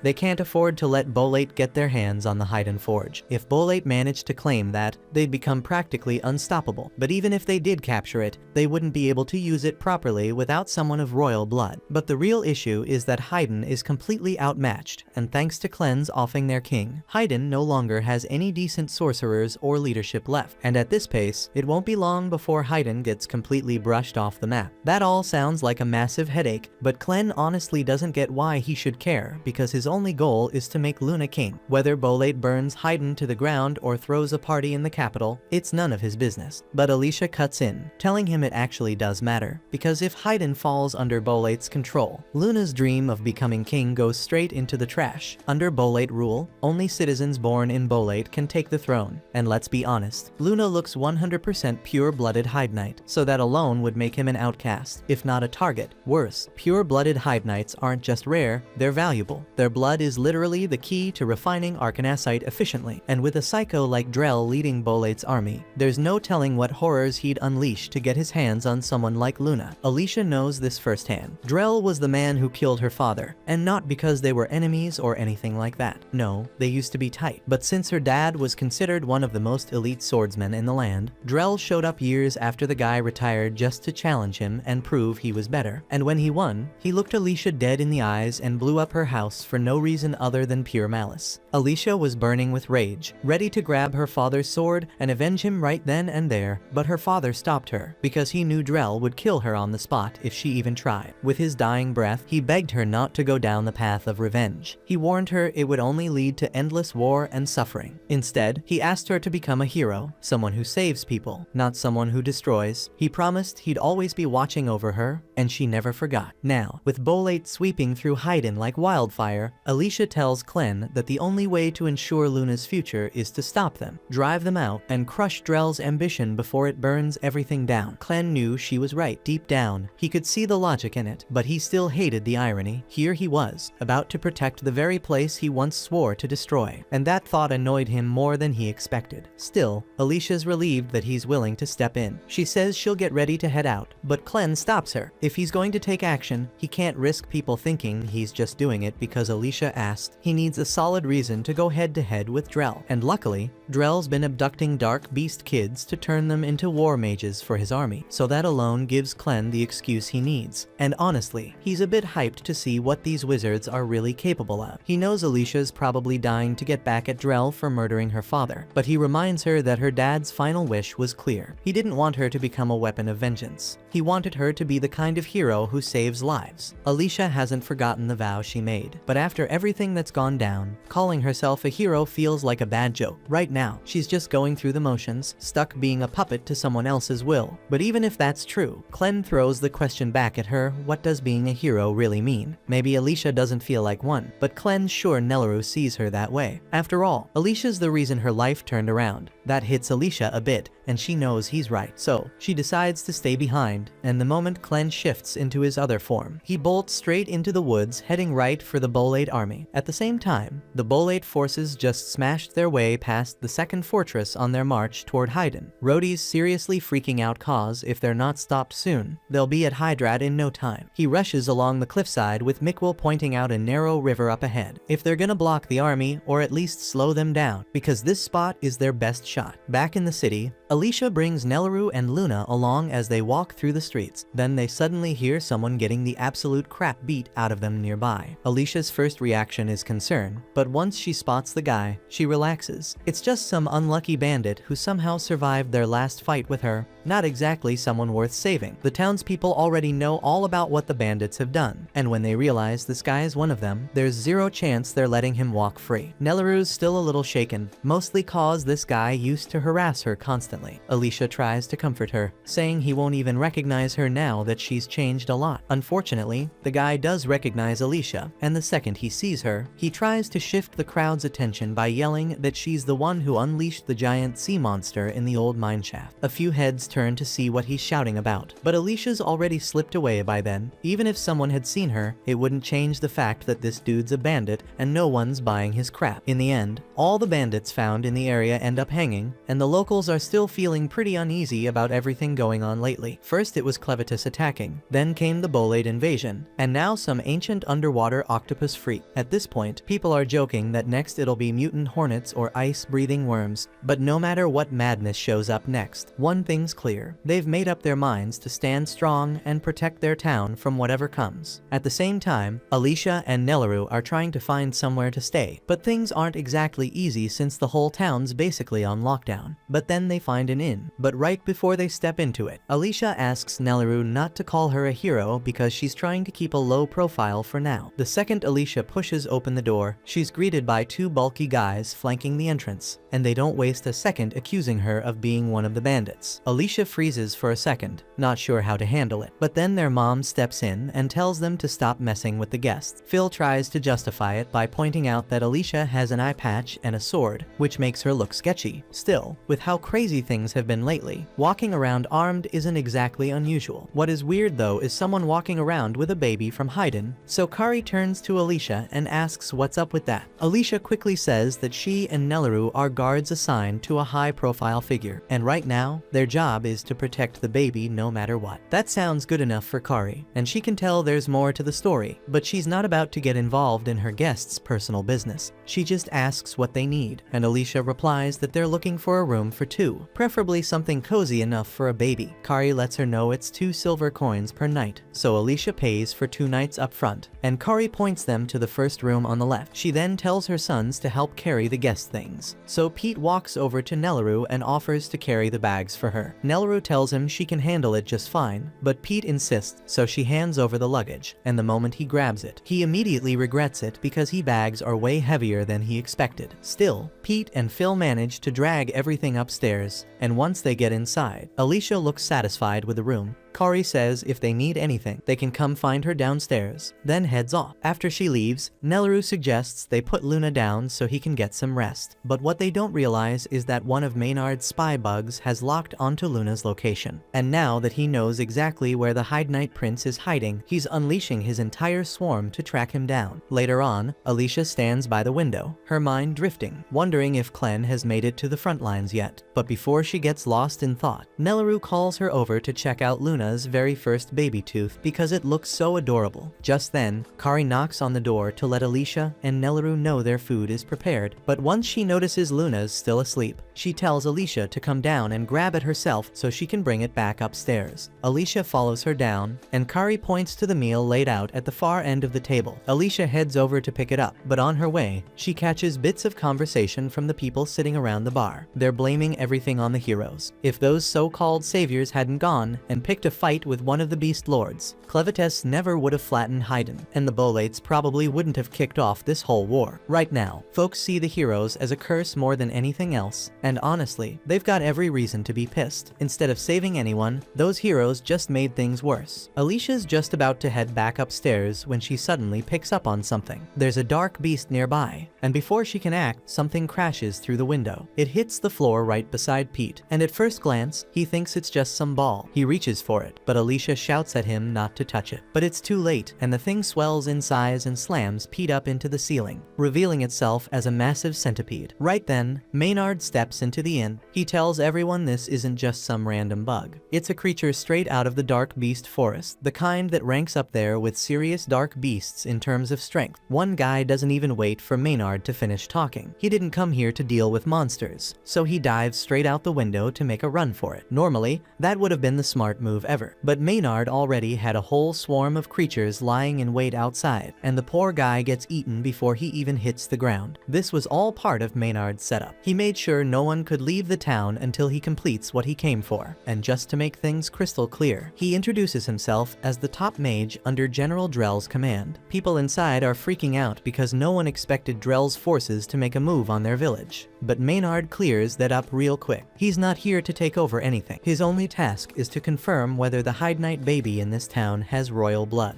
Alicia knows this is about to go downhill fast, because if Maynard already knows about Luna, she has to get him out of here now. But before she can make a move, she hears Nelleru scream from upstairs. Turns out Maynard's already sent someone up in the room, and it's his subordinate, a telekinetic spellcaster named Naya Chiffinlitz, and she's got Nelleru pinned against the wall using the bed frame like a weapon. Nelleru can't figure out how Naya managed to get in through a second floor window, so Naya calmly explains she climbed up using her axe. Her ability lets her push and pull anything made of iron, so she gripped the axe's haft, and with practiced precision, hurled it upward to haul herself along. She doesn't fully understand the finer mechanics, but she's heard of a massive, eerie shadow black turtle monster with an iron shell that any metal weapon striking it will stick there permanently. With her skill now explained, Naya returns to the matter at hand, pulling a pill from her pouch and stepping toward the baby. Nelaru then asks what the hell she's doing, and Naya almost matter of fact says she's only giving Luna a dose that will evaluate his magic potential. If the baby can channel magic, then his eyes will shift color and he'll be perfectly fine, but if he can't, he will cough up blood and die. After learning Luna could die, Nelaru screams and begs Naya to stop, and when Alicia hears Nelaru's cries, she dashes toward the room to help, but before she could reach it, Maynard commands his centipede to smash her into the wall. He isn't sure who Alicia is, but he won't let her jeopardize the plan, so he's going to kill her, coldly resolved. Back inside the room, Nelaru is still straining to free herself so she can go help Luna, frustration rising, but Naya tells her she's wasting her time. The pressure Naya can muster with those bed frames is, in her words, strong enough to halt a charging bull. So with 2 frames, Nelaru would have to be stronger than 2 full-grown bulls to break free, and there's no way her small arms could manage that, or so Naya thinks. But to Naya's shock, Nelaru's little arms are somehow actually shifting the bed frames, and with one sharp, desperate shove, Nelaru knocks Naya unconscious. Maynard hears a heavy crash coming from the room, and he wonders, uneasily, what might have happened, but when he tries to order the centipede to investigate, he realizes, to his surprise, something is pinning it down. Alicia survived the centipede's strike and held its antenna tightly, which left the centipede completely disoriented, and now that it can't move properly, Alicia boots it to the floor and sprints to the room to check on Nelaru and Luna, heart pounding. Maynard is impressed because no typical person could handle a magical beast like that, and now that he has gotten a proper look at her, he recognizes who Alicia really is. Alicia shoulders into the bedroom, keyed up for a fight, only to find Naya lying unconscious on the floor while Nelaru stands at her side holding Luna close. She also notices a wide, ragged hole torn through the wall and asks whether Naya did it, but Nelaru, still rattled, says she was the one who caused it. She hadn't meant to. When she shoved the bed frame to break free, it smashed into Naya and punched straight through the wall with a brutal crack. Alicia can't make sense of how something like that could even happen, but there is no time to pick it apart because they need to leave immediately. Right now, she snatches up her sword and tells Nelaru to stick close to her because they are going to jump out the window, and once they take the leap, Alicia's practiced blade work carves through the dense cloud of bugs in the air so they can start running, and by the time Naya regains consciousness, it is already too late for her to stop them. She would like to give chase, but the insects outside strike at anything, so if she steps out without Maynard's help, she would be killed on the spot.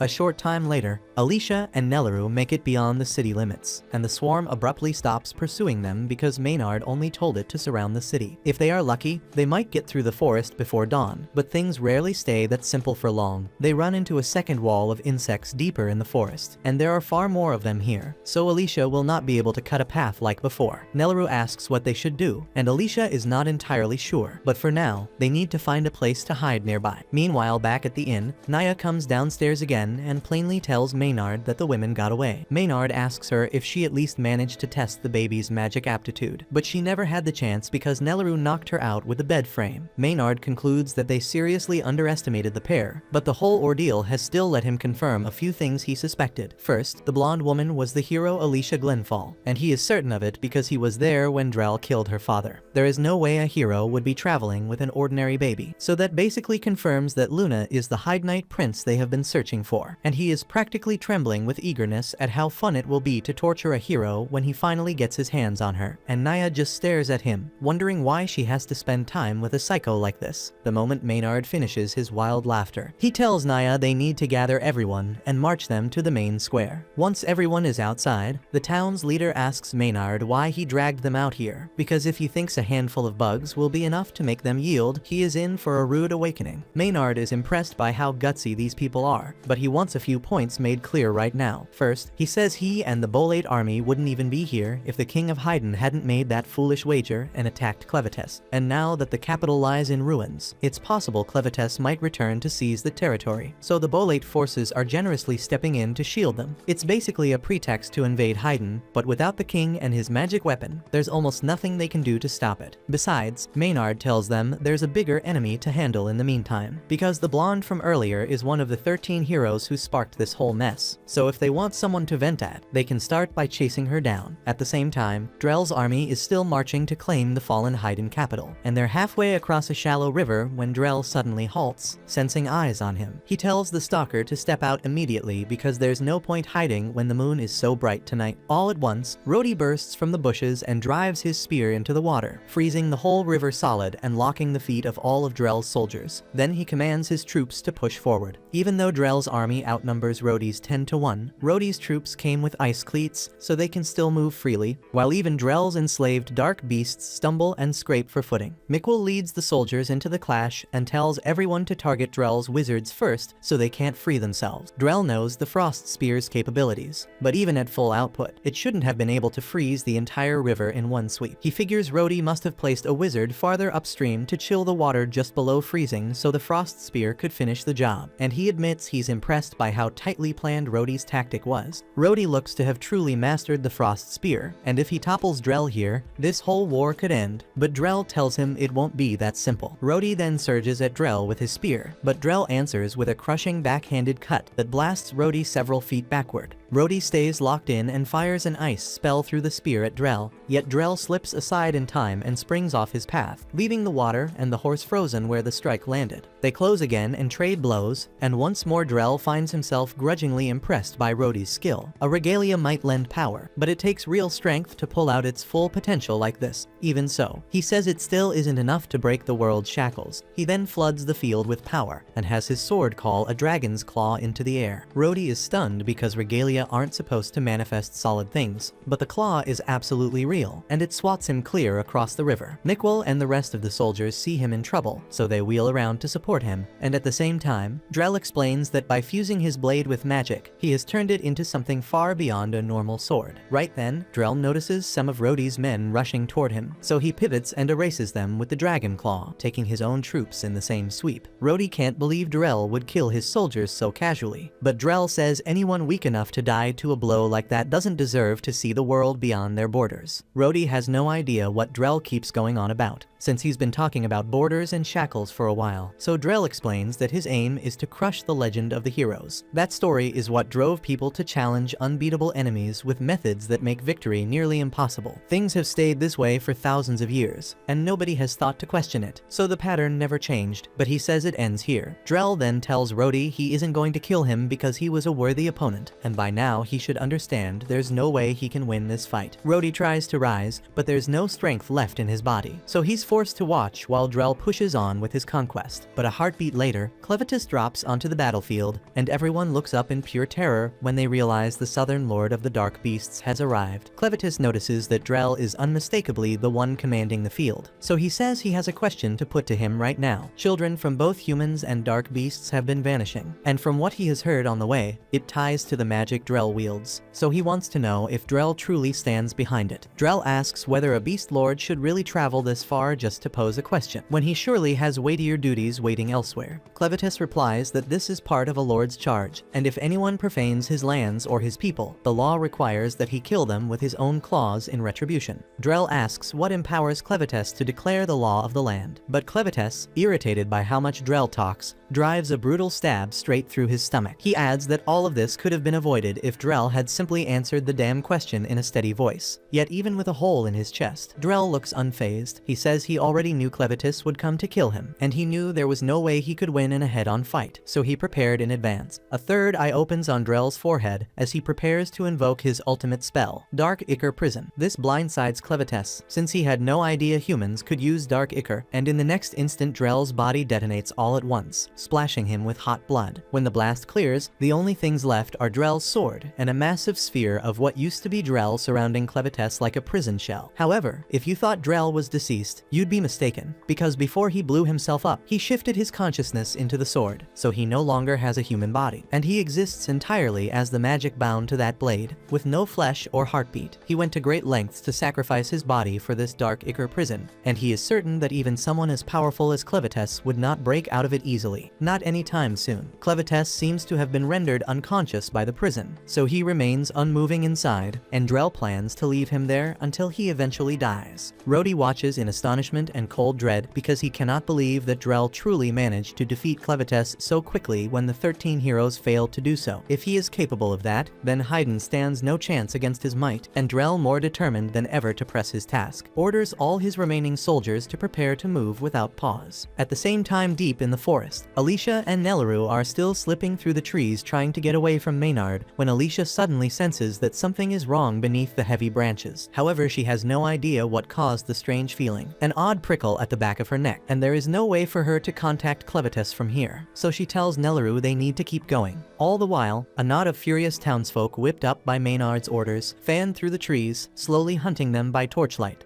Soon after, the villagers corner Alicia and Nelleru inside a rundown cabin. Out front, Phil leads the furious mob, waving torches high as they bellow for Alicia to come out, insisting they know she's hiding within, so there's no point in staying concealed. And inside, Alicia and Nelleru crouch low in the shadows, unsure what their next move should be. Phil keeps bellowing, pinning every misfortune that hit their town on her. Speaking for the lot of them, he declares they've always despised the so-called heroes, since heroes never really do real work. All they ever do is put down a dark beast once in a while, and people act like it's some miracle. Nelleru tries to buoy Alicia, pointing out she's different because she saved both her and Luna's lives. But Alicia only tells her to move away from the window, stressing the top priority right now is keeping her and Luna out of harm's way. Alicia admits she half expected something like this, especially after they couldn't get out of town. What she didn't see coming was the townsfolk tracking them down this fast. She thinks about running, since Maynard still hasn't caught up yet, but realizes it won't help, because there's no damn place left to hide. Phil runs out of patience and lifts his firebrand, ready to pitch it at the shack. Before he can follow through, his brother grabs his arm because their mother and father have just arrived, both of them furious. Their father, Mark, lays into them, reminding them their forefathers built this water wheel over 200 years ago, and he won't let them burn it. Phil snaps back, but Mark cuffs him on the head and tells him to shut up, saying he shouldn't swallow whatever two outsiders told him. Mark adds that he doesn't trust Maynard or Naya either, which is why he has two strong men watching them to make sure they don't cause a problem. He shoulders past Phil and tells him to step aside and let him handle it. He goes to the doorway of the shack and calls to Alicia, saying he only has a question, and vows nobody within will be touched until the talk is finished. He wants to speak with her alone, so he asks her to come out. Alicia sees she has no choice, tells Nelleru to stay in and look after Luna, then walks outside. The initial detail Mark observes is that she's missing her regalia blade. He presumes she might have pawned it for fast money, yet Alicia clarifies she actually misplaced it during her clash with Clevitus. On hearing that, Mark jabs at her dignity, noting that she faced Clevitus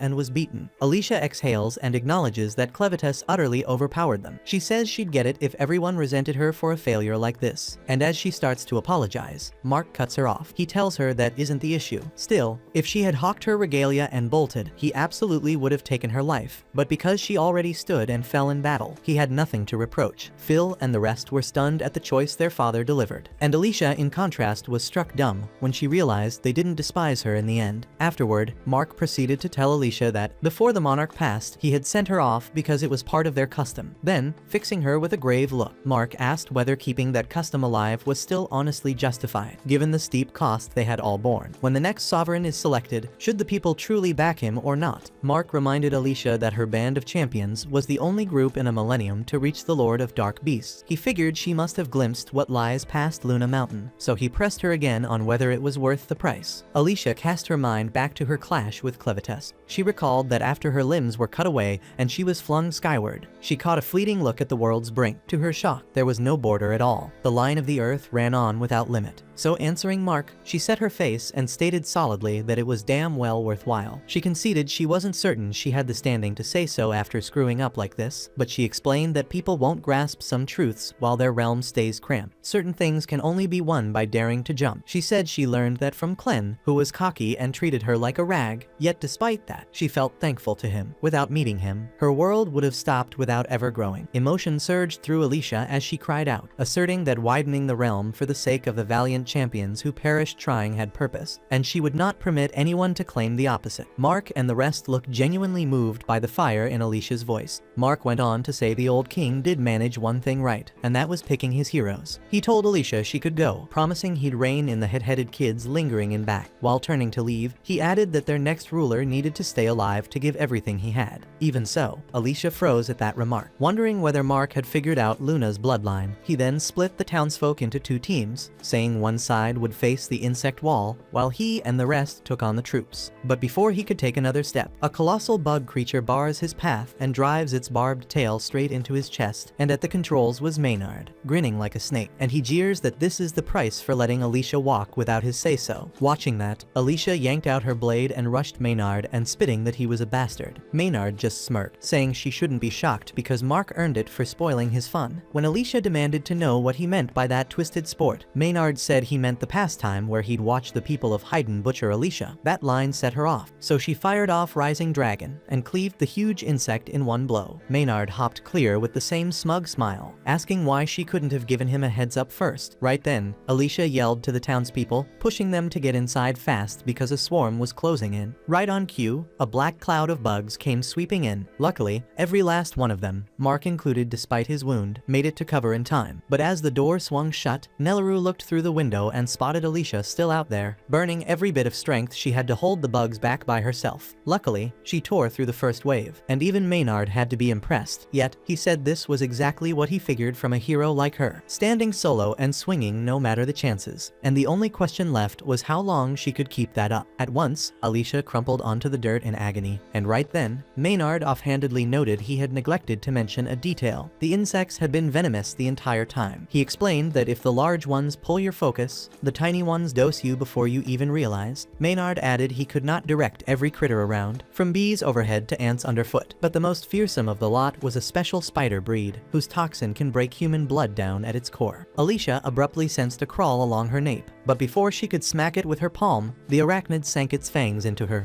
Maynard said its venom was so damn potent, it could liquefy small life from the inside out. As Alicia fought for breath, Maynard started laying out the reason he despised heroes so much. Ironically, he confessed he once adored them. Yet as a kid, he learned these supposed heroes never showed when he truly needed them. And when he lost everything, the neighbor next door helped more than any so-called champion. That was when he decided heroes were just people wrapped in sweet-sounding labels. In his eyes, they could not shield anyone, and he jeered that the only ones able to guard anything were himself and General Drell. After that, Maynard unleashed another surge of insects at Alicia. While she beat them back, she grasped it would only deteriorate because Maynard's toxins even countered dark ichor. As she kept going, she suddenly glanced down and saw Clevitas sitting placidly within her chest. He offered little, only reminding her to wrap this up here because a larger task still awaited. Alicia swiftly tucked him beneath her dress so Maynard would not notice. At the same time inside the cabin, a few insects had begun slipping through, and the townspeople did their best to swat them before they could cause harm. Kari told her sons to pack the gaps in the walls so no more could come in. She then reminded everyone that keeping Luna safe was the top priority, since he stood for Haydn's future. She said all they could do now was trust Alicia to hold the swarm outside, while they guarded Luna inside. Everyone agreed, saying they had all the gear they needed, and with that they started boarding the cabin with timber planks. At that moment, Alicia stood firm while Maynard strutted and kept running his mouth without end. Suddenly, a huge scorpion erupted from the soil and whipped its lethal barb at her, hitting Alicia and hurling her into the river close by. As she thrashed in the current, Clevitas slipped out of her chest and asked whether the toxin was what made her sluggish. Alicia confessed her pace lagged not just from the venom, but because her injuries would not close. Clevitas clarified that Maynard's venom interfered with dark ichor. It lacked the force to erase it outright, yet it stalled her regeneration until the taint faded, which meant her immortality was on pause. Up on the bank, Maynard stood steady and sure of himself. He jeered at Alicia for staying submerged, assuming she was too scared to come up. In the cabin at that same moment, the townsfolk wrapped up their fixes, stuffing the final gaps in the boards, when a sickening noise came from overhead. With a sodden smack, an enormous larva fell out of the ceiling, making everyone gag just looking at it. Someone darted to the window and spotted more huge larvae crawling all over the grounds. They were gnawing straight through the shack's siding. And it was not only the shack. Swarms without number were already eating the surrounding forest clean. Back near the square, people heard heavy crashes rolling in from the path Maynard took. Alarmed, they rounded on Naya and demanded to know why she had not gone along. Naya answered straight, saying she stayed back because she did not want to die. She explained she would not step in Maynard's way since once he gets serious, he keeps going until nothing remains. After all, he commands every insect and is the fiercest mage in the Bolate ranks. Out in the deep woods, Maynard kept baiting Alicia while she stayed in the water. He said the oversized larvae around him were rare creatures that hatch only once a century. When they come out, they chew down everything they can reach. This breed exists only on one island far to the east. Every 100 years, these grubs strip a forest to nothing, leaving it bare ground. Yet the creatures are crafty. They never eat the seeds. Instead, they lie sleeping in their eggs eggs until those seeds grow into a fresh, thriving forest. With a cocky grin, Maynard pressed a finger to the mana gem set in his chest and bragged that his sorcery could fast forward that natural rhythm. With power like that, he figured the shelter where the townsfolk huddled would not survive even 60 seconds. Alicia's temper snapped at his taunt. She blasted up from the stream, but as she lifted into the air, her eyes blew wide in shock. Maynard had been secretly raising extra bugs in silken pods, and at that instant those pods split open. The fresh brood poured at her with lethal intent. Alicia whipped her blade and hacked through the pack, but each cut shook loose a glittering powder from their wings that carried a different toxin. Her stamina bled away by the second, while Maynard drank in her suffering. With a single order, he sixed the colossal scorpion to smash her into the dirt, after which a tidal mass of bugs smothered her under their bodies. And that sick sight sent a freaking chill ripping through my whole damn body. Right when Alicia teetered on the edge of giving up, Clevites stepped in. A blaze of scarlet flared under the heap, and out of it her regalia blade rose, carving straight through the mound of bugs. Maynard's eyes went saucer-wide in shock. He clocked the relic at once and barked to know where she had stashed it. Clevitis, cool as ice, told Alicia that most life on this world is water, and bugs are no exception. All she had to do was handle a swarm like she would a sphere of water. The regalia he gave her carried the edge to slice them clean, and with that he pushed her to finish the fight for good. Alicia pushed to her feet, the blade humming with force. A savage gust tore across the field as she triggered her ultimate, Stream Splitter. With a single quick arc, she erased the whole swarm in one hit. Watching from afar, Nia gaped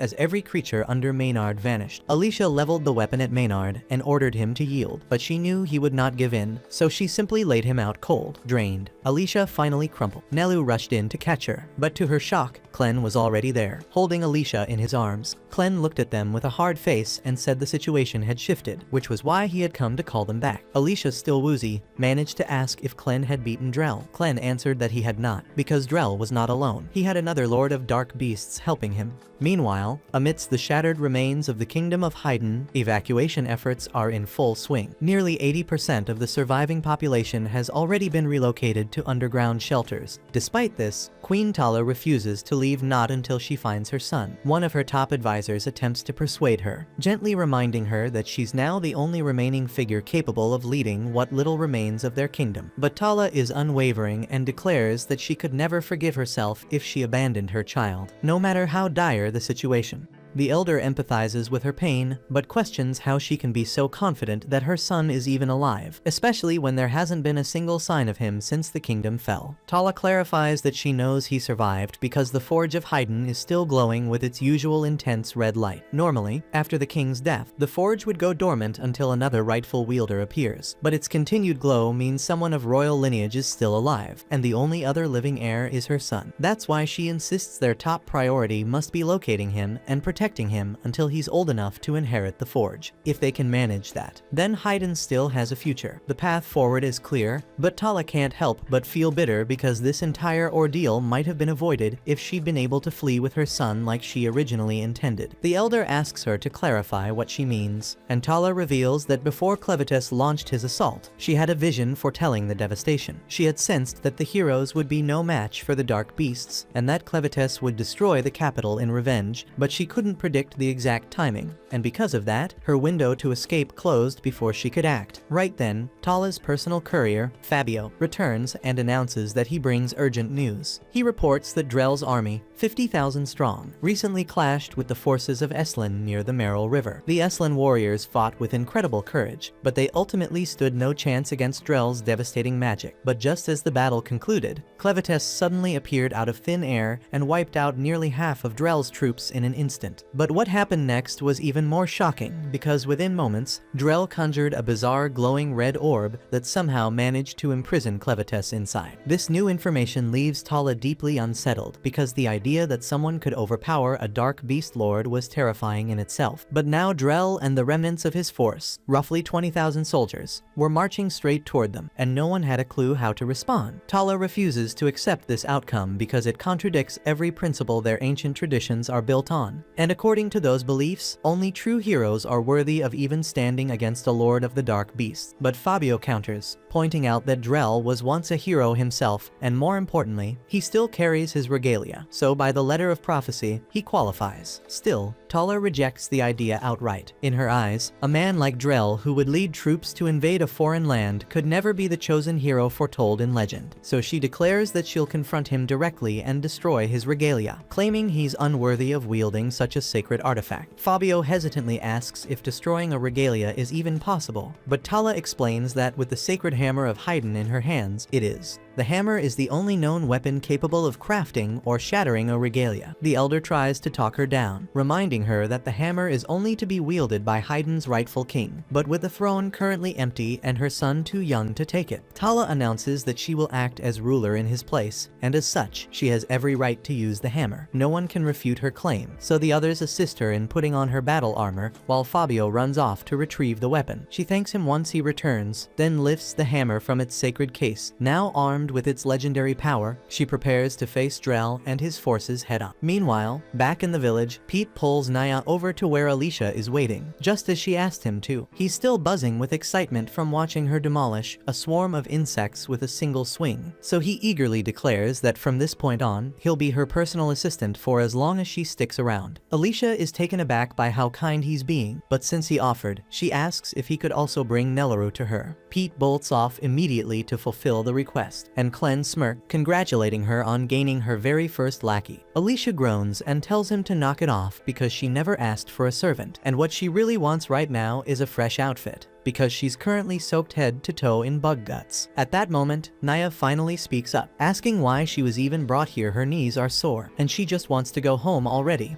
Alicia finds it a bit odd that Pete managed to drag Naya here so effortlessly, especially considering what Nelleru had said about Naya's ability to manipulate magnetism. But then again, Pete didn't come at her with anything metallic, so there was nothing for her to control. Against that kind of brute strength, she really didn't stand a chance. Either way, Alicia says she has a few things she wants to ask and tells Naya to spill everything she knows about Drell and how he's connected to the Dark Beast Lords. Naya looks genuinely lost and says she has no clue what the hell Alicia is talking about. So Alicia rephrases the question and asks whether Naya has ever seen Drell's dark ichor, and she explains it's basically a type of blood that moves independently on its own. Naya looks disgusted and says she's never come across anything like that, and honestly, it sounds revolting. Alicia can tell she's not faking her reaction, but Clen is certain that what they saw from Drell was dark ichor, and only dark beast lords are capable of producing that substance. On his own, Drell wouldn't be a major concern, but if one of the lords is backing him, then that changes everything, and they need to figure out what's really going on. With Clevites standing right here, the only other lords who could be aiding Drell are Zavthir in the west, Rathwell in the east, and Vorden up north, and if one of them is bold enough to challenge Clevites by lending support to Drell, then they're going to suffer the consequences. Speaking of Drell, Alicia turns to Clen and asks if it was really okay for him to leave his main body behind and show up in this smaller form. Clen replies that what they're seeing isn't his true form. In fact, it's better if Drell's allies assume Clevites is still trapped because it'll give him a strategic edge when the time comes to strike. Meanwhile, Naya has been trying to cut in for a while and finally raises her voice again, asking if they're done yet because she'd really like to leave. While she might not have any magnetic power to use without metal, she does still have her gauntlet. They're useless while they're in direct contact with her skin, but her arms are slim enough that with a bit of effort, she manages to wriggle one hand free. She flings the gauntlets upward, then loops her handbag around them to trigger her flight ability. And before Clen or Alicia can even react, she's already floating off into the sky, leaving the two of them just standing there, watching in disbelief. While soaring through the skies, Naya spots Nelleru and Lunar riding in a wagon headed toward Alicia and Clen. She quickly notices that the wheels are reinforced with metal, giving her an opportunity she can't pass up. She figures Drell will definitely chew her out if she shows up empty-handed, so she swoops down and lands on top of the cart, announcing that she'll be taking the two of them back to Hydrat with her. Using her gauntlets, she knocks the twin brothers unconscious and effortlessly lifts the entire vehicle into the air, snatching both Nelleru and Luna mid-transit. But just as she thinks she's successfully pulled it off, she suddenly notices something strange. Clen is casually seated right beside her. He glances over and tells her to speed things up. They're on a tight schedule schedule and can't waste a second. That's when Alicia leans in, pressing her blade against Naya's neck, calmly explaining that this whole cart setup was a trap from the start. The plan all along was to corner Naya and force her to fly them to Hydrat, so this turn of events works out perfectly for them. Alicia also points out that her weapon is forged from pure Haiden steel, which Naya can't manipulate with her magnetism. Realizing she's cornered, Naya wisely gives in and agrees to transport them without resistance. Back on the ground, the two brothers wake up and are relieved to see that Alicia and Clem managed to board the cart safely. They wave them off enthusiastically, shouting that Alicia is always welcome to return anytime. The townsfolk follow suit, calling out their farewells as the cart glides overhead. Alicia feels proud knowing she left a good impression. It gives her the sense that maybe, just maybe, she's starting to feel like a real hero. Clem ribs her again, making fun of the overly satisfied look on her face. Alicia fires back, saying she's earned at least a little pride after helping save the town, but Clem reminds her she only pulled it off because of his assistance. Nelleru, still trying to piece everything together, says that regardless of how it happened, Alicia's actions were undeniably heroic. She also confesses that she was stunned to learn Luna was actually the Prince of Haiden. She awkwardly asks if it's really okay for someone like her to be holding royalty in her arms, since commoners usually aren't even allowed to touch someone of noble blood. But Clem brushes it off, calling that rule ridiculous. He explains that Nelleru has played a vital role in keeping Luna alive, and on top of that, her strength now surpasses that of most regular humans by a wide margin. So if anyone ever tries to belittle her again, she should feel free to flatten them. Alicia immediately jumps in to clarify that Nelleru absolutely should not be going around flattening people, but Clem shrugs and says that's always been his go-to method for dealing with haters, so as far as he's concerned, there's no issue. Before long, the group reaches the mountain range, and just beyond it lies the capital city of Hydrat. Clem turns to Alicia and asks if she's truly prepared for battle, and he warns her that he can't risk being seen, so he won't be able to step in and fight alongside her. On top of that, he can't allow Drell to discover the presence of Dark Ichor in her system, meaning her ability to heal herself will be severely restricted. Even so, Alicia insists that she's more than ready to face him and settle the score for her father's sake. Naya then guides the flying cart over the mountains, and the moment Hydrat comes into view, it's clear the city is already under siege, so Drell has to be close. Alicia scans the skyline and spots him standing atop one of the castle's towering walls. Without hesitation, she seizes Naya's arm and forces her to steer the cart directly toward him. Up on the castle walls, Princess Tala and a squad of enchanted blade-wielding knights gather to confront Drell head-on. Tala rallies her soldiers, assuring them that their weapons are nearly on par with the power of Drell's regalia.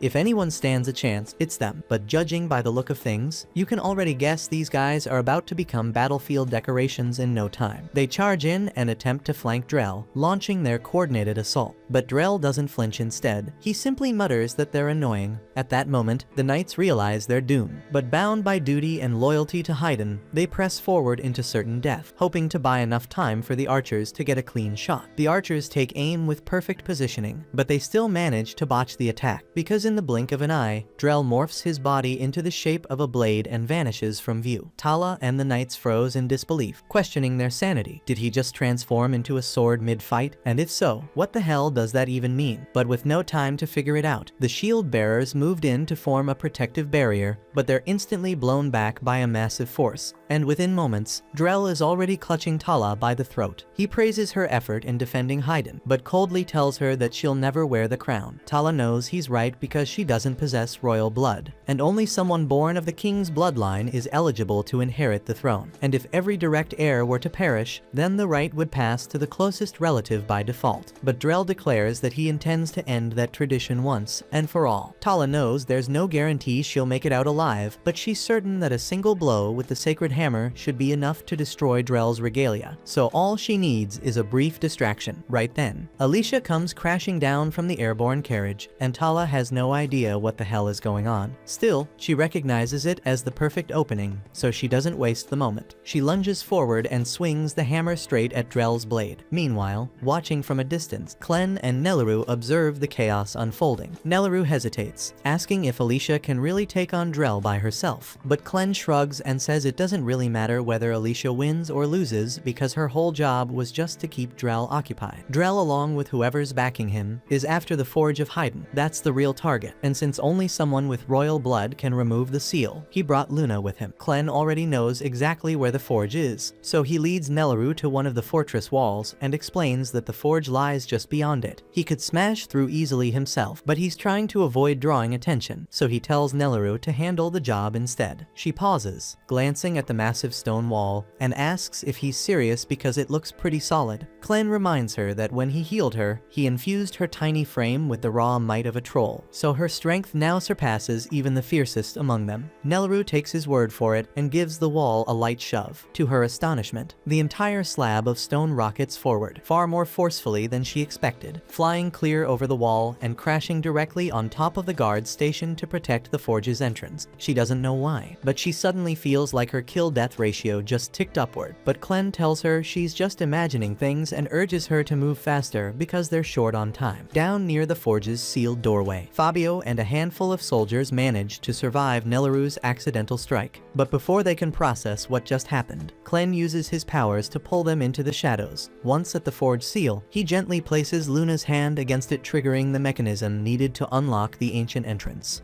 Elsewhere, Gart descends from above to inspect the strange bubbles keeping Clevites confined. It doesn't sit right with him that someone as powerful as Clevites is trapped in something he can shatter without breaking a sweat. Curious, Gart fires off a heavy kick at the barrier, hoping to pop it open. But the moment his foot hits, it's clear that this thing is absurdly tough, so Gart quickly realizes he's nowhere near strong enough to break it. Right then, Rhodey steps out from around the corner and presents himself. He saw Gart descend from the sky and figures that ability must be magical, so he's here to ask for a favor. He explains that he needs Gart to carry him over to Haydn's capital, because Drell and his forces have almost certainly launched their assault by now, and Rhodey believes he's the only one who can stop them. Gart was about to brush him off, but he'd been observing the battle earlier, and he definitely remembers watching Rhodey getting his ass handed to him by Drell, so he can't figure out why this guy would be eager for a rematch. Rhodey understands that his odds are terrible, but someone has to stop Drell before he reaches the Forge of Haydn, because if Drell takes control of that artifact and channels his magic through it, an unstoppable disaster is going to sweep across the land. The mention of magic triggers a memory in Gart because Zafthir had spoken of something similar before this mission began. If this disaster is truly coming, then maybe helping Rhodey would be a good excuse to investigate further. Gart then turns toward Rhodey and says he'll help him get to Hydrat, but only under two specific terms. First, once they arrive, Rhodey has to assist him with his personal assignment for a bit, and second, Rhodey is forbidden from asking any questions about Gart's identity. Rhodey asks what the consequences are if he breaks those terms, so Gart calmly responds that he'll annihilate him. Rhodey says he could never betray his homeland, but beyond that, he accepts Gart's deal. Gart then spreads his wings and tells Rhodey to hold on tight or get left behind, and Rhodey grabs hold of his foot as the two of them take off for Hydrat. At the same time in the capital, Clen is still trying to undo the lock placed on the forge with Luna's assistance, but so far nothing's worked, even her own shit. He also thinks forcing it open might make things worse, so he decides to try entering from above instead. He tells Nelleru to stay with Luna while he handles it, then leaps toward the forge's chimney stack. The heat blasting out is overwhelming, easily hot enough to vaporize any normal dark beast that tried going in that way. But Clen isn't your average dark beast. He's on a whole different level, so he dives right in without a damn moment's hesitation. Elsewhere, outside the forge, Nelleru finds herself approached by a mysterious figure, and when she turns to face him, sheer terror washes over her expression. Elsewhere, Clen is halfway down the furnace shaft when it finally hits him that this kind of heat isn't something he's built to endure. He quickly ducks into the shadow of a loose brick he dislodged earlier, trying to shield himself from the intensity. He's stunned by how powerful the forge still is, even while dormant, so a part of him would love to get a proper look inside, but deep down he knows stepping in would probably roast him alive on the spot. Right then, Clen turns his head and notices something that stops him cold. The forge doors are wide open, but what shakes him more is that Nelleru is lying unconscious, and Luna is nowhere to be seen. A moment later, the same strange man from before strolls out from behind a nearby corner. He's holding Luna in one arm and his own severed head in the other. It's the King of Haydn, but judging by the state of his body, he should have been long dead. Meanwhile, Alicia is still in the middle of a grueling fight against Drell, and things aren't looking good. Drell taunts her openly, claiming she's leagues below her father in strength. And deep down, Alicia knows he's not wrong because she's barely hanging on. One of Drell's strikes knocks her straight into a group of his foot soldiers, but she ignores them because they're a waste of time. Her eyes then dart around, searching for Drell, and when she spots him heading straight for the castle, she takes off after him. As soon as Drell lands atop the castle wall, the queen and her last remaining archers let loose a volley of arrows,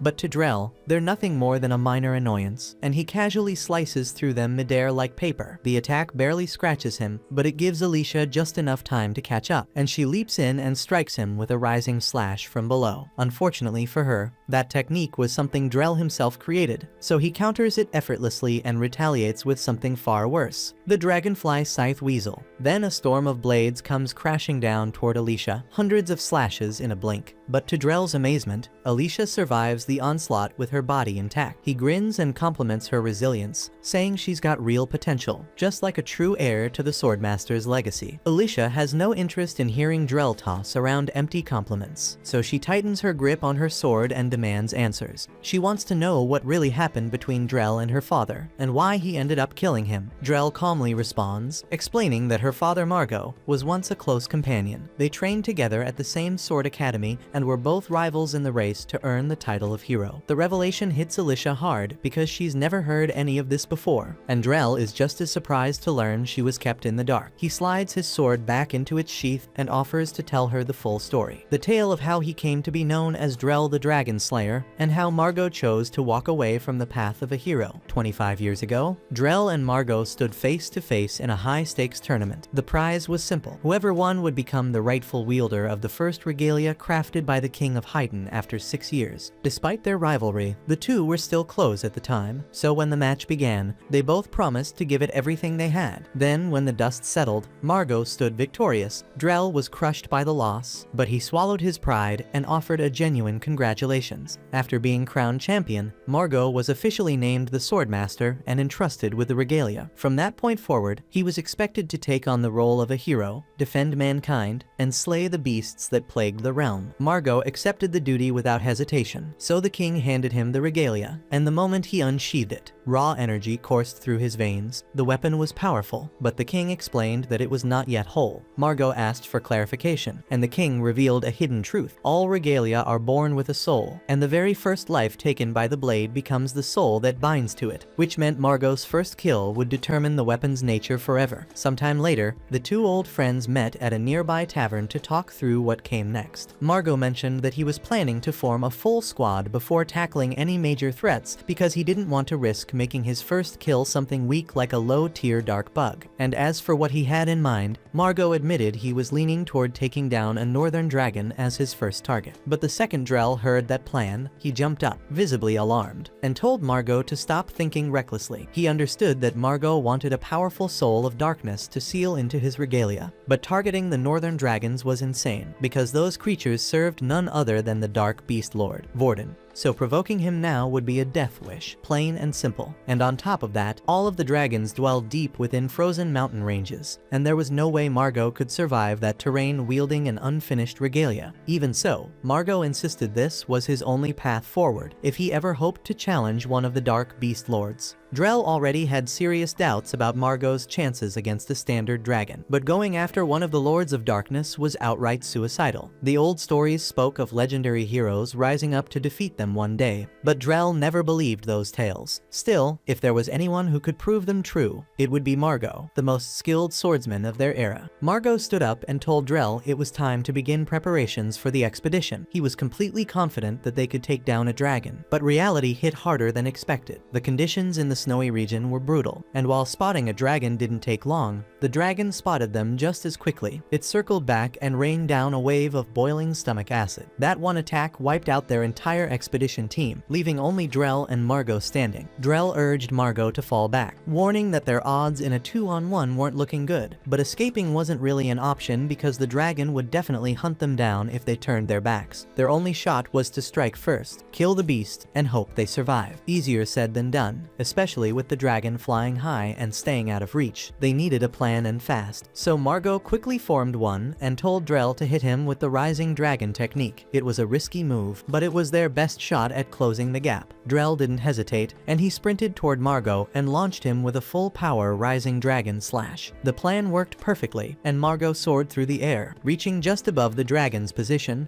and once he had the angle, he brought his blade down and tore the creature's wings to shreds. The dragon came crashing down moments later, and that was Margot's big moment to glory. But Drell stood at a distance, unable to do anything but marvel in silence as he watched Margot unleash everything he had. But even grounded, the freaking dragon remained a savage force, but Margot was fiercer. With every swing, his strikes became sharper, faster, more refined, to the degree that Drell started to believe that he might actually pull it off. But just when victory seemed within reach, disaster hit. Margot was winding up for the finishing strike, and everything was lining up for a clean, decisive end, but at the worst possible moment, his foot caught the edge of a damn rock just for a split second. But that damn tiny stumble was all the dragon needed, because the bastard whipped around and tore Margot's foot off in one brutal swipe, shattering not just his stance, but his last shot at becoming the hero he'd always dreamed of being. Right then, Margot understood this was the end of the line. So in his final moment, he tossed the regalia across the battlefield toward Drell and shouted for him to end it, seconds before the dragon crushed him under his damn foot. Drell barely had time to process what just happened, but he already knew what had to be done. So he snatched the regalia and charged at the dragon without hesitation. And thanks to the damage Margot had already inflicted, Drell had no trouble severing the dragon's head with a clean blow, and for a second, he could barely believe what he'd just accomplished. He spun around, ready to tell Margot that they did it, that they actually took the monster down. But before he could speak, the regalia began glowing as it drew in the creature's soul. Drell could feel a tremendous force surging through the blade and into his body. The strength was so overwhelming that he had never felt such power before. But as soon as the process finished, that feeling of triumph disappeared completely, because a horrifying presence made itself known behind him. All the noise had attracted the attention of none other than the dark beast Lord Vorden, and to Drell's horror, Vorden spoke and just asked if he carried it. But the next thing Drell remembered was waking up alone, lying in a pool of his own blood. But somehow, despite everything, his body was still intact. After that shit, Drell was able to bring Margot and one remaining survivor back to the city, and from that point on, Margot stepped down from his role as a hero and spent the rest of his days in quiet retirement, until the day Drell ended his life. But even after rising to fame as the Dragon Slayer and earning the status of a hero himself, Drell's belief in the hero myth never solidified. He remains convinced that the legends are nothing but fabrication, and that the royal family is hiding the most critical truths behind them. The queen has no idea what the hell Drell is going on about, but she knows there's nothing she could say now that would change his mind. Alicia then asks him if he believes that the true secret hidden from the records is magic itself, and Drell affirms it. He says that's what the voices in his head have been whispering to him ever since he faced Vorden, and now he knows exactly what has to be done. Drell then casts a necromancy spell, summoning a massive undead dragon made entirely of bones, and with that damn beast, he smacks Alicia off the wall and takes off into the sky, riding its spine straight toward the forge. At the same time, on the ground below, we see that Alicia survives the impact, but her arm and leg are badly damaged, so she uses Dark Ichor to repair them, and she still can't endure that damn pain. She then reaches out to Clem through their mental link, trying to warn him that Drell is heading straight for the forge, but Clem cuts her off and tells her to shut the hell up, because something unusual is unfolding right in front of him, and we see that the headless king of Haydn is preparing to toss his own grandson into the damn forge and turn him into a Crespi.